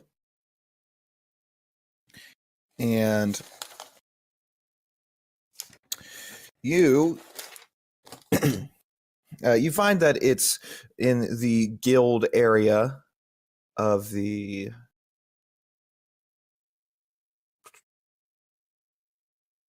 Harbor Views, which are a higher end citizen part of this. You see that it's a very large building with white pillars, and it's put up right against the wall. It faces not seaward like the walls you've seen mostly so far. This one finally faces landward. You walk into the large building and you see that it's immediately a large library. Books are everywhere. And closer to the entrance is a single desk with a halfling woman writing something. She looks up when you approach. Oh, hi there. How can I help you? Hello. We found a notice on the sheriff's board about research regarding a Blue Rock Temple, and we were coming here to inquire a little bit more about that. Blue Rock Temple, Blue Rock Temple. I suppose that would have something to do with what Professor Oratane is looking up. Is that correct? Yes, I'm sorry. Yes, that was who posted it. Professor Oratane is currently out for today, but he should be back tomorrow if you'd like to speak with him then. All right, all right. Well, thank you for that information. Do you know anything about his research? Not really. I know that he is a Mari from Lydera, and I think he's fleeing the war, as it were. But I think he's interested in this research of his, and he pays for his room and board here, so we have no problem with him. All right. That's good to know. Well, what do you think, fellas? And lady.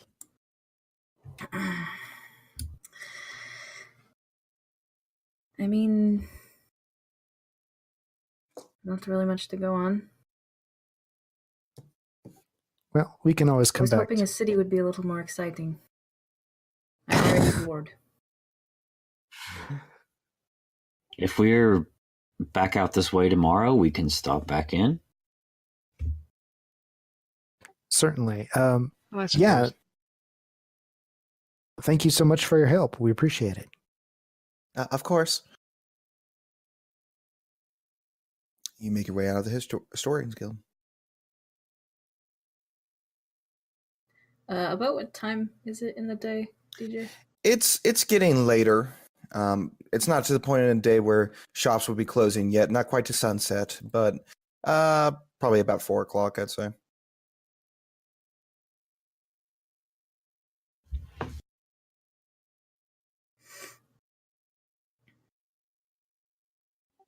Well, what I'm do you still guys interested think? in this Triac hash.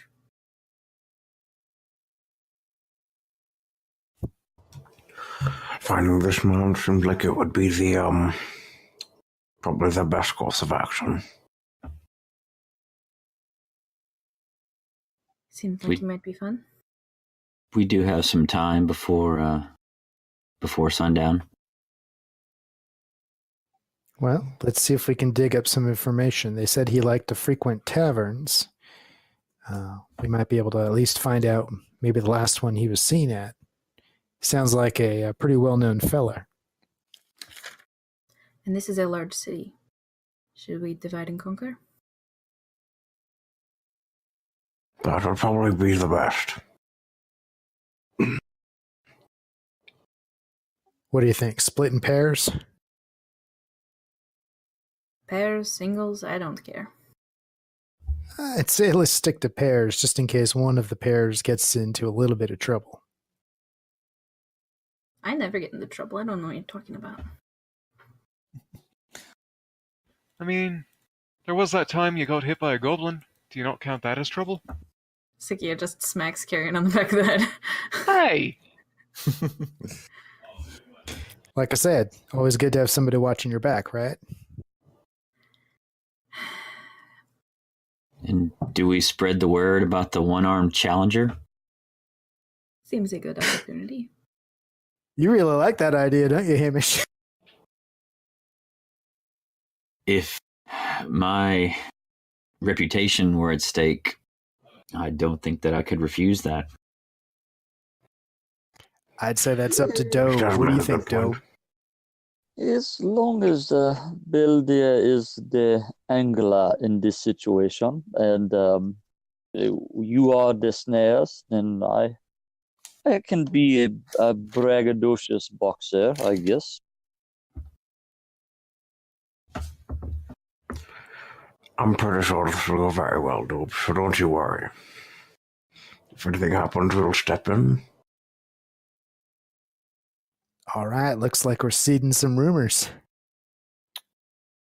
After all, we are supposed to capture him, correct? We get paid more if we capture him, but they will accept him not so captured. I see no reason to allow the duel to even go on. If he shows up, we take him. I think you will make that difficult, but alright.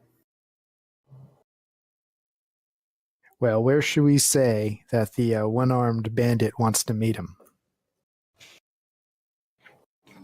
Probably a central location that isn't too difficult for anyone to get to. I would personally do you recommend think it's- somewhere that has a low guard presence. From the sounds of it, he's kind of on the run, and I doubt he'd want to meet somewhere he feels like he'd get set up. And dueling is still prohibited in the city. Yes. Yes, I was going to recommend the sheriff's office. I guess that doesn't really... No, that's a little on the nose, don't you think? You want to have a duel outside of the sheriff's office? I don't understand duels personally, so... Personally, if I were to have a duel, I'd want it to be done outside of a clinic. What about in the alley of a clinic? I mean, at least then I'd still have a chance to get dragged inside, so works for me. So, DJ, would we have a good idea of where there would be a lesser guard presence? For those of you who have been in Bracehaven, which at the very least would be everybody who started off as a member of the Violeteer. And then others, you know your backstories if you've been here or not. You can make a history check. Ugh. I'll try. I rolled an 18. Well done. I rolled a 10 for laughs.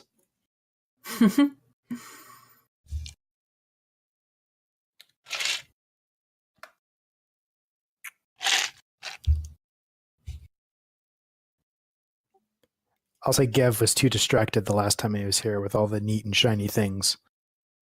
Beldir got a 14.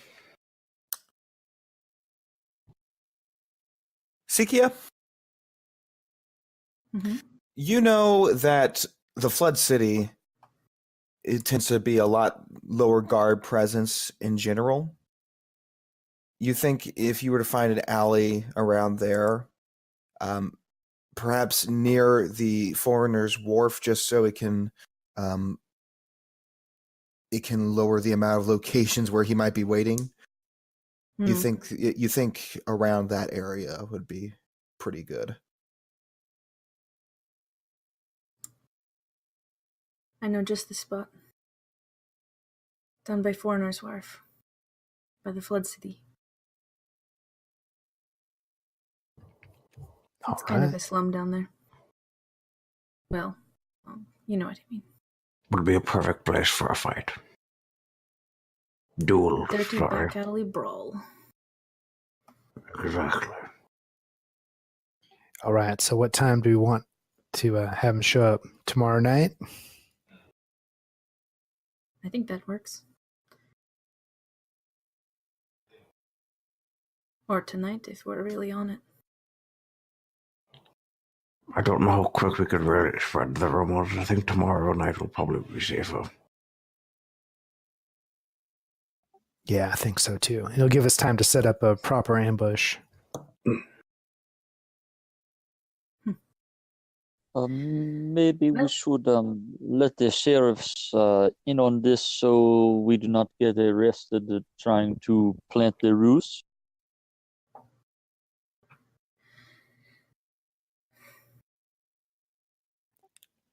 I don't know how they'd react to that. This is a bit of a touchy issue, because if we're telling them, oh, we're planning to do something illegal, but kind of not really, we might get a kind of not really answer. You said it yourself. We are not actually dueling, so... I mean, personally, I'd be okay with dueling him. Perhaps we should walk and talk. Perhaps. Well, we got time to tell them in the morning if that's what we decide to do. For now, let's go out and spread those rumors and say tomorrow night at that alleyway, the one-armed... Do you got a title you want, Dobe? Oh, I got a good one for him. Dobe the Half-Handed. I'll take it. Siki is going to kind of wave a hand back at the group and just be like, well, we all know what we're doing, and she's going to attempt to just walk down an alley, even though they said they'd go in pairs. Oh, Karen splits off and follows Sikia. All right. That's one pair. What do you think, brother? You and me? That is good. Dobe, And ready there's for an not- adventure? Oh, no, if we are being honest, but here we find ourselves. As it is. You've got to make it convincing that you're really wanting this duel. Yes, yes. I will try this. Hey, DJ, as Triac, is he? Did we hear he's a human? Yes, he is a human. Okay. All right. So,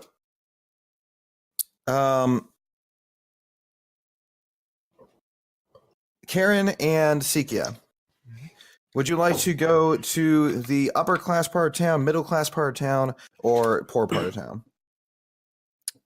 Looking for taverns. Basically, are you looking for the harbor views, for the flotilla expansion, or through the Flood City? Flotilla's expansion. Okay. I'm going to trust Sikia on this one. She seems like she knows her way around a city more than Karen. Brothers Luca, would you like to go to the Flood City, or would you like to go to the harbor views?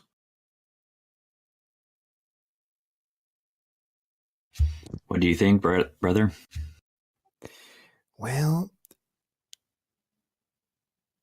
let's try the Flood City. Sounds good. Just prepare yourself for the smell. It might be a little off-putting. I understand. That leaves Dobe and Beldir. You two will be staying around the harbor views. And this is the upper class region, right? Yeah. Yes. Interesting. Interesting. The challengers on the complete opposite side of the city. So, Dobe and Beldir, you find yourselves at a tavern called the Belligerent Fisher. As for Sikia and Karen, you find yourselves at a tavern called Bellabrand's Bane. And Brothers Luca, you find yourself at a tavern called Squid's Oil. And I'm sure it smells as awesome as it sounds. Yeah, about. Being the closest ones, Dobe and Beldir, you make your way into the Belligerent Fisher, where once inside, you see a familiar face sitting at the bar. By himself is a one-eyed Mari with an eye patch. Scale of Reldwin is sitting there drinking. Well, on the walk, I believe they would have been working on a little bit of a plan, and Dobe would have agreed about needing to seem a little more confident. And so Dobe probably would have said, well, since anyone here would know we would not openly be advertising a duel, perhaps some bragging and speaking of being willing to meet someone tomorrow night if they'd show up, that I would surely beat him if it were to happen, but I don't know. Sow some rumors, maybe? Yes, but make sure to specifically say that you can beat any duelist. Yes, and you can talk me up, make up stories or fights you've seen. Do we want to go in separately, perhaps, and you recognize me? Yes, I like that. I could be around the. I'm like, hey, see that guy over there? He's taken down 3 men with the arm tied behind his back. The one with the hand. Okay. Perhaps we can see an easy opportunity to make this conversation happen. Yes. And at that, we could go in, and I'd probably let Beldir go in and scope the place out, and then go in. Beldir, when you enter the belligerent fissure, you do see once again Scale of Relduin. He seems to be talking to a human you've never seen before. Okay. I will kind of go to like a not too crowded area, but an area where there's decently enough people potentially playing a game or drinking around the table. Try to pull up next to them and start colluding. You know how great this one-armed duelist is, and how great he is. Okay. Roll performance. Oh boy. Performance. That'd be a 16. All right. You do a pretty decent job of talking him up. So good, in fact, that Relduin notices you. Beldir? Beldir, is that you? Why, yes, it is, Mr. Eldrin. What are you doing? Well, And Beldir will lower his voice. currently we're trying to make a little bit extra money, trying to bait out somebody to capture him, using Mr. Dobe as our bait, so to speak. And about that time, Dobe would be walking in, and Dobe sort of put his shoulders back and puffed his chest out, and given himself a little bit of an underbite, and he just growls some as he steps through the door. You can roll performance as well. Once he walks through, Beldir will make sure to go back to the previous people he's spoken to and point it out. Oh yes, that's him, that's him. What's he doing in a place like this? Oh, well. Performance. Sorry, closed my window. Well, open it up. Let the sun back in. Did I hit perception accidentally? No, I didn't. I rolled. Get scrolled to the bottom. I rolled an 8. There we go. All right. With the pumping up the Beldir did already, people seemed a little bit underwhelmed, but not so much that you don't have the attention of most of the tavern. At this point, Relduin laughs. Well, half-hand. Any luck finding that scoundrel of yours? Oh, so you've heard of him. He clears his voice. He was caught off guard. He is not wanting to find me. Not that we would duel, since such things don't happen here, but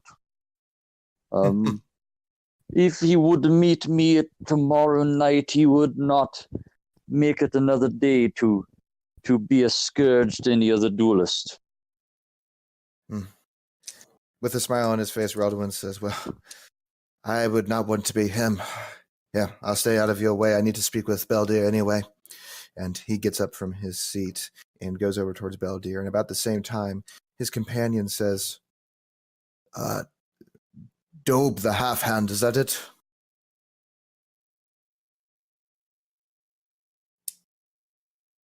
Well, muted, sorry. Yes, because all I need is half a hand to dispatch any foe that I come across. Well, if you're And, going after that Dobe scoundrel, would've- you... Good. Yeah, go ahead. I was going to say, Dobe would have stowed his glove of mage hand away before Okay. he came in. Well, anyone going after that scoundrel's all right by me. Here, have a seat. I'll buy you a drink. Yes, thanks. I mean, he sits down. 2 Bellabrand ales one for myself and one for my new friend here. He extends carefully his left hand towards you. Robin Schott.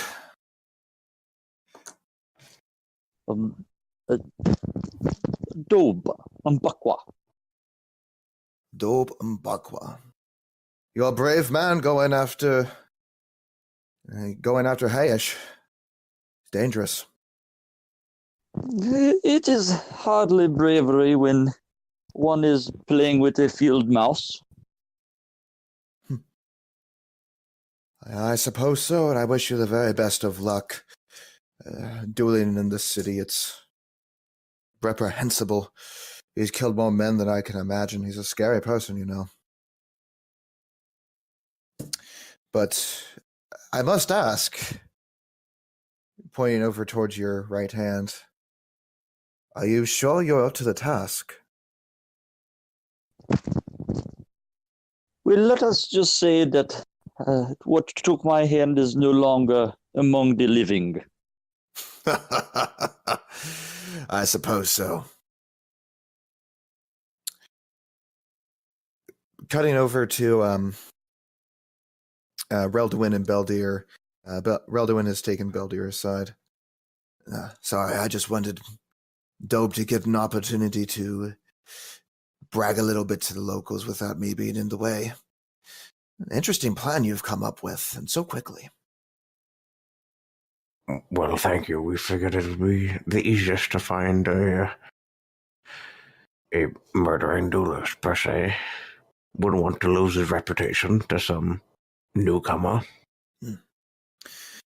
Have you found anything that might be more interest to the entire crew? Perhaps something off the city? Yes, we've found some orc tribes dealing troubles and potentially some other undead and temple research. Well, all interesting options. I suppose you can bring them up during the council of the crew, and if they like the idea enough, we might just do one of those. That we will. All right. Yeah, I guess I should be on my way. I don't want to get in the way of your bounty here. It's exciting, your first one, and you're taking it by yourself. Well, thank you. Have a good day. You too. And he walks out. You two continue to work this tavern. As far as brothers Luca and Karen and Sikia go, are you guys doing anything particular different, or your strategy is pretty much the same thing? Well, first of all, Karen is going to immediately take a seat at the bar, call the owner, and say, specifically, first of all, I want to know who Bellabrand is, and second of all, I want to know how much a mug of his bane will cost me. Well, Bellabrand is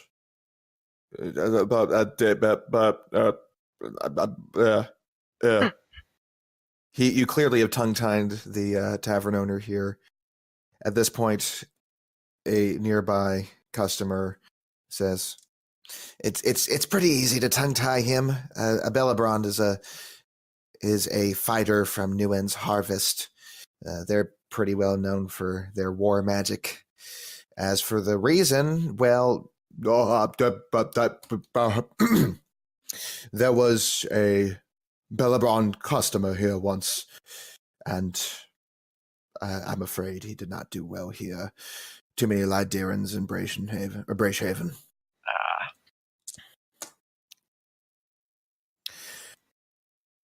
Well, Would I you like a suppose. drink? Of course. One for me and one for my friend back there, the Mari lass. 1 silver each. Karen reaches into his coin purse and pulls out 2 silver caught between 3 fingers. He spreads the both of them out, one beside the other, in a single smooth motion. All right. and he starts pouring out the ale, and you see that it is in really, really large mugs. It is Bellabrand ale, which you recognize is a pretty popular drink within Mindria, and the mug is probably about 1.5 feet tall, and it has a radius of 5 inches, I'd say. If this is what you call a drinking glass, I want to know what a barrel looks like. That's actually like a massive bucket. Sakia just kind of raises both of her eyebrows at Carrion. Just goes, "What have you got us into?" Well, I think I got us into a drink.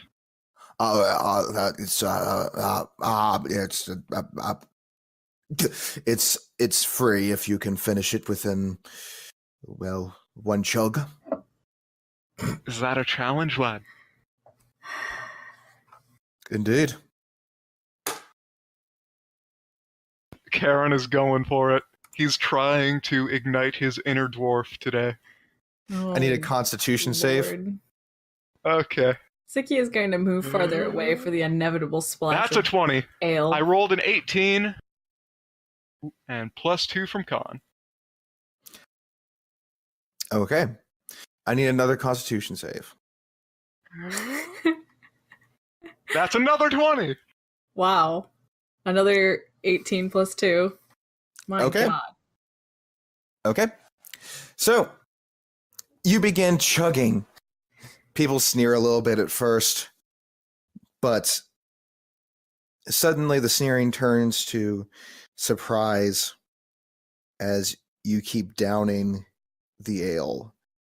It goes down and down and down, and people start paying attention. Conversation stops. The music stops. All eyes are on you, and you just manage to finish it. You wipe your mouth. Take a deep breath. Slam the mug down onto the table. Immediately, Karen springs to his feet, arms in the air, and lets out a hearty yell of victory. And with this, the entire tavern yells back, and people start toasting to you at the same time. The music starts playing a fast song. And with your second Constitution save, you are not drunk. You might be tipsy, but you are not drunk. Is that even physically possible? Apparently. You definitely receive the attention, and with this, the tavern owner smirks. Well, I'll be. And he takes 3 silver and places it in front of you. Karen nods and swipes it into his coin purse. Now, you think that was impressive?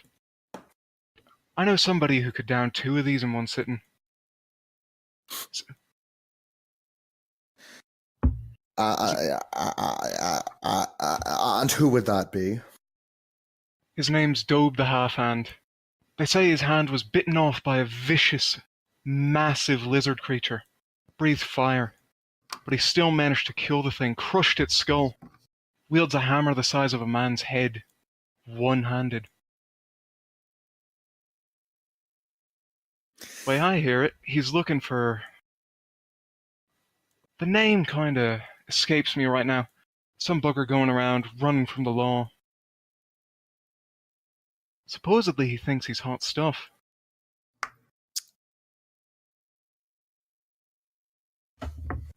Well, who is it? Wasn't he that one who claimed to be some honorable Silverbow, but he's not a Silverbow anymore, so I mean, how honorable can you be? That would be the one. And his name was Triac something. Triac Haish. People look around nervously. No one has ever defeated Triac Haish in a duel. Too fast with his bow. Believe you me, I'm tough. But Dobe the Half-Hand makes me look like a halfling. If anyone Go could beat ahead. him, Go ahead and roll performance at advantage. I have a very good charisma score. Well, we already know you have a good constitution score. Jeez. That's a 16. Nice roll. All right. People look pretty convinced, and you hear a lot of talking about wanting to see that, and you feel like you succeeded in your task. And because of that role playing, you just got added into the inspiration pool. So hey, patrons, if you like that, vote for it. Anywho, unless Siki wants to be doing something with this scene, I don't see anything else to do here. Aside from looking mortified at the amount of attention being placed on them, no. All right.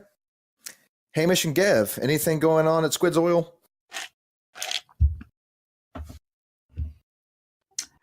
Well, I know we're trying to sow rumors in our own way.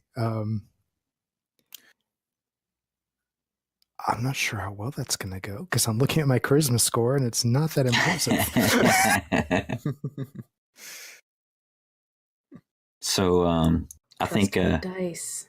yeah, Hamish and Gev will go and saddle up to the bar to have a drink. And, This place is grimy. There is no real music. It's very poorly lit. There's a constant smell of something that isn't normally something you would smell out in nature, but it's not good either. There's just something generally wrong here. It's also a sparsely populated tavern. Hamish will start speaking ridiculously loudly, leading into Gev like they're having a private conversation. So, brother, I've heard stories from the sailors coming off of the Foreigner's Wharf. Something about a mighty warrior from Green Century calls himself Dobe the Half Hand. Oh, yeah. I think I was hearing a little bit about that too. A big fella missing part of his hand, right? Yeah, he's here in the Haven looking for a fight. Well, wait a minute. Wasn't he the one that... Oh, what was it? I think I heard he, smashed in the head of some giant lizard or something? Oh, that's true. But I heard that in Green Century, he got so tired of beating up the locals two-handed that he chopped off his own hand and then started beating them one-handed instead.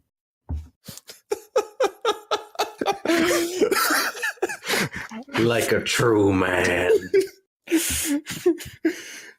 Now, Gev tries real hard not to break, but he goes, wow, that's something. and now he's down here looking for some tricksy hatch and gash. I don't know. Some poor soul looking for to get look. What is this? And Hamish will very deliberately take a large drink of his ale.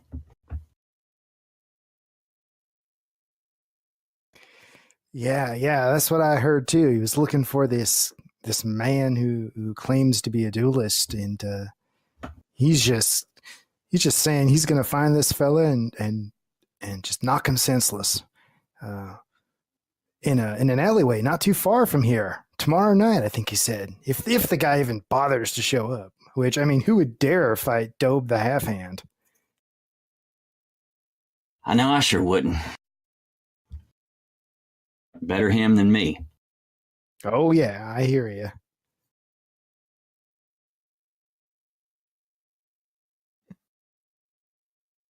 Well, anyway, This ale tastes horrible, and this place stinks like the bottom of a outhouse pail. So I reckon we should get on out of here.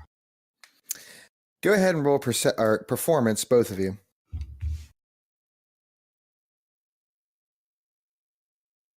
Oh boy. This is where it gets real good.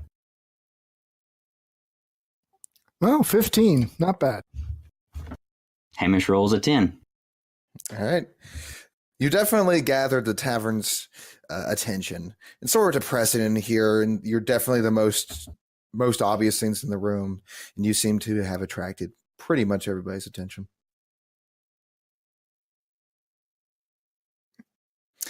After you all have done your jobs at these taverns, did you guys agree to where to meet up? Nope. All right. I need Beldir, Karen, and Gev. Private message me where you're trying to meet up with everybody. We did decide, but I don't remember what it was. Did we? I really don't know if we did. Well, I have no idea. Okay. Karen is just going to ask Sikia, so do you think we should bother trying to find the rest of them, or should we just head back to the boat and turn in? I personally think we could head back to the boat and turn in. Okay. Karen is going to the boat, not even bothering. All right. Everybody is also going to the ship. Well done, guys. Oh, yeah! We think and act as one. As the really everyone. I got a message from Wanderer back at the ship. Purple Dog says the boat. So yeah, well done, guys. You all make your way back to the Merchant's Wharf and meet back up on the upper deck of the Violeteer. You notice that a lot of the crew aren't here. You think most of them are probably still out on the town. It's getting to the point where it's just about sunset. Not quite nightfall yet. Would any of you like to do anything at this moment? Is the quartermaster in? You look around and knock on Boudica's door, but she doesn't appear to be in. Well, that's a shame. Where am I supposed to get a bed from? At this, you see a small head pop out from a nearby door. I know where you can buy a bed, says Alifair. And where would that be then? Aradel's Pawn. I can show you, she says with an eager smile. I don't see why not. She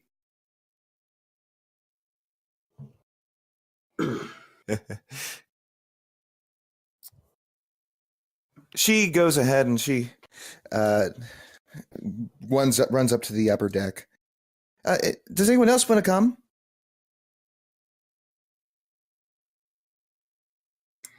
Sikia will follow. Is it getting to be nightfall? Is that what you said? It's just about. You think shops are getting ready to close pretty soon? Dope.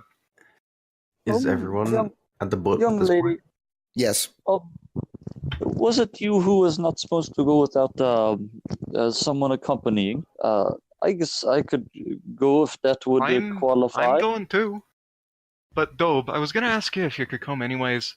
I'm a lot of things, but I'm not very strong. I don't think I'd be good for hauling a boat all the way back. Not a boat, a bed. I suppose you could turn a boat into a bed. That might be a fun Young thing. lady, do you know if perchance we may be able to go where they might have taken Boniface, the injured one? She looks thoughtful for a moment. I don't know where they took Boniface, but no, if we're out, maybe we'll see somebody who knew. Okay, we can do this. And he slips his glove of mage hand on and hefts his maul. She slides it into his belt. She eagerly steps off the ship and starts leading you towards the pawn shop. Who all is going to the pawn shop? Carrion is. Hamish will Dope. go. Siki is following. I think it's everyone. Everybody? Okay. She takes you through the markets and into a, once again, still entirely white except for a red roof pawn shop. She opens up the door and you enter in to see all sorts of knickknacks around here. There are two elven men working inside. One is clearly younger and he's restocking shelves. Another one's behind the desk. And there's one more person in the shop. You see Ripsy Kuanados perusing through various items.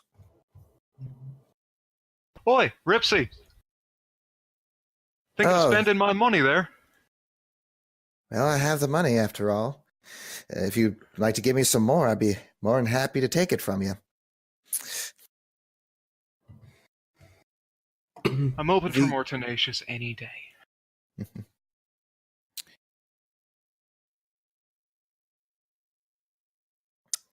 Um, the owner says, welcome to Aradell's Pawn. Browse at your leisure. Everything you can see, I'll sell. Looking around, there are tons of knickknacks and all sorts of things for sale around here. Beldir will help Dobe look for some books. Dobe was already headed toward anything that looked like books and smiles as Beldir comes up. And he's going to say, if you happen to see any titles that might be familiar, I would appreciate it. I'll look for Tyrannid books. I figured as much. That's why I came over here. And he's looking specifically for things that he couldn't find in the library. Okay. In Tyrannid. Oi, Alifair, Yes. find something you like. I'll buy it for you. She smiles real big and then starts looking around. Beldir is helping Dobe look, but he's also seeing if there's anything that catches his eye while he browses. Karen is, as has been stated, looking for a bed. All right. Looking around, you see that there are a few mattresses, not beds necessarily, and there are also hammocks, much like the ones that are on the smaller rooms in the Violet here. As far as the bed itself, you think you might be able to find the pieces around if you look a little more thoroughly. Well, if it's sunset, he still has a couple more hours until it's really time to go to bed. So he has time to spend. All right. And with Beldir helping, Dobe's going to see if there happen to be any Tyrannid books that might have a spell in it that he might clue his friend in on. All right. Looking through the Tyrannid books, none of them seem to be spell books. You think if you're looking for spell books, you might need a more specialty shop than a pawn shop. Worth a shot. However, you do see some books that you're decently familiar with. You do see a book called Terror of Vanity, a book called The Assassination of High Prince Stanid, Botanical Guide to Green Century, 3 Dreams from Vampirism. Anything seem interesting? Dobe gasps and says, the Terror of Vanity in Tyrannid. Well, and he pulls it off the shelf and says, shopkeeper, how much is it for this? Well, that's a bit of a rare one, especially in Tyrannid. That costs a gold. This is what I was afraid of.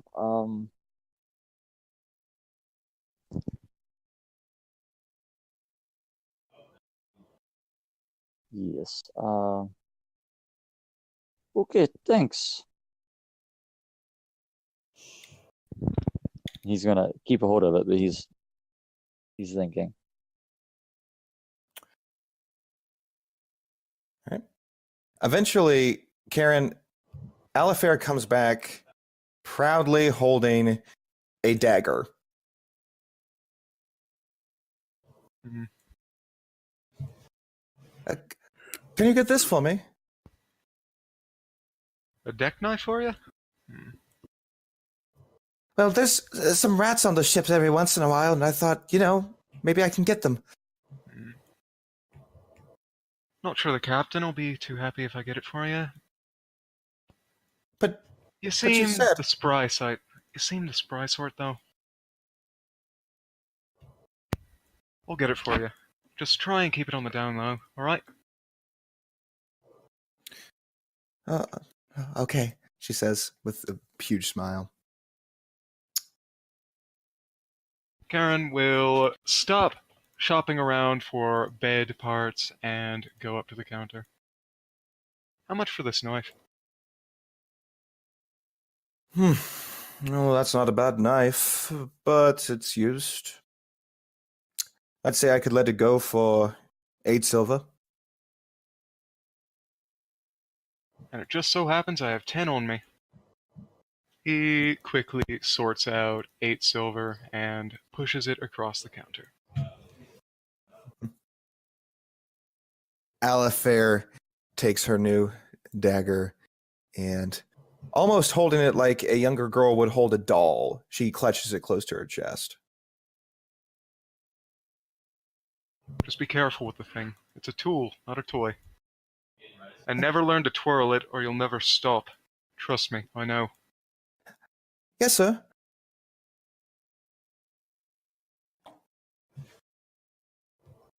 Anyhow, back to shopping for bed parts.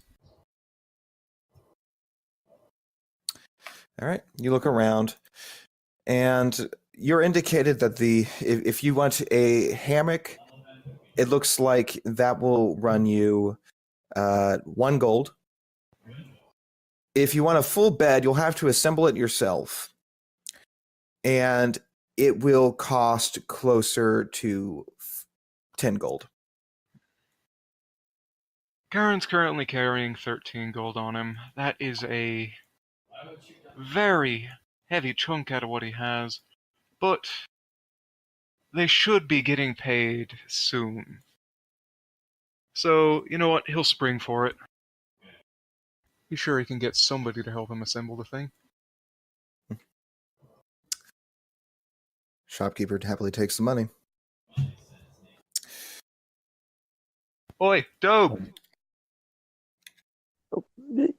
Yes, Could you do me a favor and carry all this? I can do that.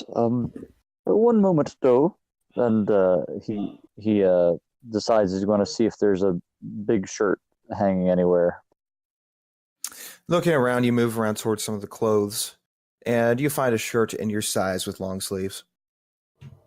And Dobe says, Beldia, what do you think of this? What color is it? What color is it? It is. Hold on. This is D&D. We do things by dice roll. All right, red, orange, blue, green, yellow. Wait, what? No, I'm sorry. Red, orange, yellow, green, blue. It's purple. You know, as soon as you rolled that, the thing I said is, it's purple. Called it. I called it. Well, it's a nice purple. That You'll is definitely very stick cool. out. And what material is it? Is it soft? Is it smooth? What? It's cotton. Are you feeling my Okay. deering over there, Dobe? Yeah, I don't like looking the first. sleeve to rub under my arms and make extra noise that I don't need. This keeper, how much would you like for this shirt? For that, I suppose I can let it go for 3 silver. 3 Okay, silver for a shirt? Come That's on, let's be reasonable. reasonable here. Go ahead and roll persuasion. We'll give you 1 silver, 5 copper. Okay. And I'm very good at persuasion. Oh, that's a natural 20. All right, fair enough. Garen Aye. counts out the coins and spreads all 6 of them on the counter. My treat, Dobe, for hauling the parts. Thanks, Karen. And I will get this book, shopkeeper. And what is your name? My name is Aradel Getner. And over there is my son, Charlin. Thanks, Aradel. And he'll dig a gold out of his pouch and place it on the counter. Around this time,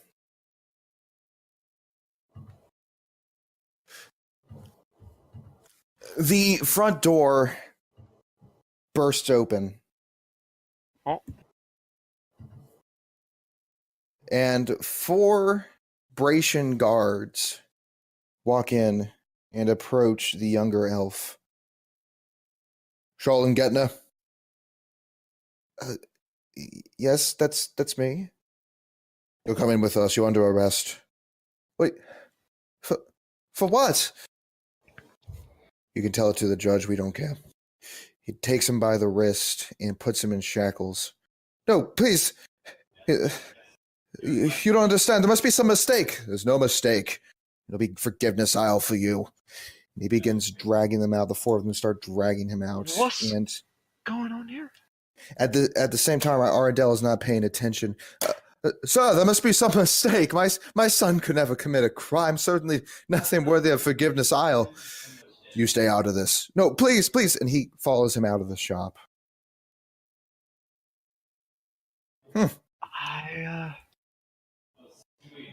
I'm not entirely certain what just happened. Well, either he committed a crime and they're arresting him, or he didn't commit a crime and they're arresting him. Good observation, you cheeky sod. Well, you're asking a pretty dumb question. Ripsy looks around. She takes the hammer off of her apron that she still has on, moves behind the desk, and takes another tool, gets it within the crack in the lockbox, smacks it down, and she opens the lockbox. She takes out 3 gold coins and places it in a purse. Don't take too much, she says, looking at the rest of you. They'll get suspicious if you take too much at a time. And she walks out of the shop, leaving the lockbox open. Karen kind of wants to intervene, but he also kind of wants half his gold back for that bed, so he just takes half his gold back and leaves. What is... Alifair extremely confused. Alifair speaks up. Can I take some of that? Karen flips Alifair a gold coin on his way out. She looks at it and smiles.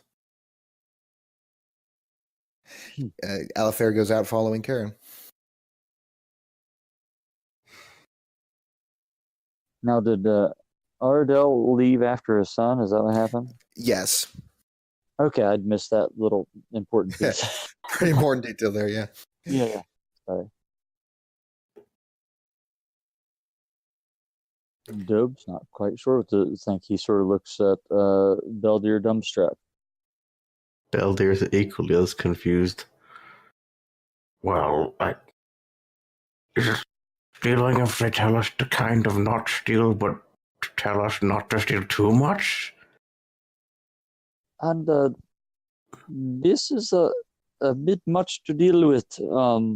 Just the 2 of us. do not know what kind of group we became a part of. You know what, fellas? I'm just going to walk away. I think we should just walk away. And the builder will leave the store.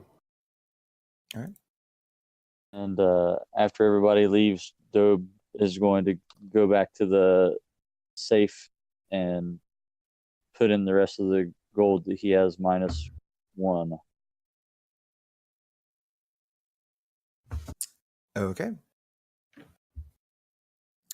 Which would be Doe puts in 8 gold Doe- back in the safe. he puts his gold in the lockbox and he closes it back, makes sure that's relocked, and walks out. Eventually, night falls and you all find your way back to the Violeteer. And when you return, First Mate Erin Forestbane has figured out the shares of the money and divvies it out. He tells you that every single person aboard the ship gets the exact same share, and then 1 share goes to the ship herself. So, after everything is said and done, everybody gains 52 gold, 6 silver, and 3 copper. 52 gold. Mm-hmm. You know this is a pretty good payday for 1 week's work. How much silver and copper? What's that? How much silver and copper? I didn't catch that. 2 silver, 6 copper. I'm sorry, no, Thank I'm you. sorry. 6 silver, 3 copper. My bad. Thank you. Pleasure doing business with you. Of course. You did good work.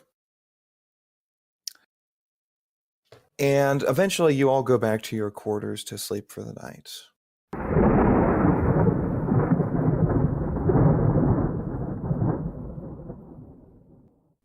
Thanks for listening to the Iron Archives. Please consider supporting us on Patreon. Your generous contributions allow us to continue to make these podcasts.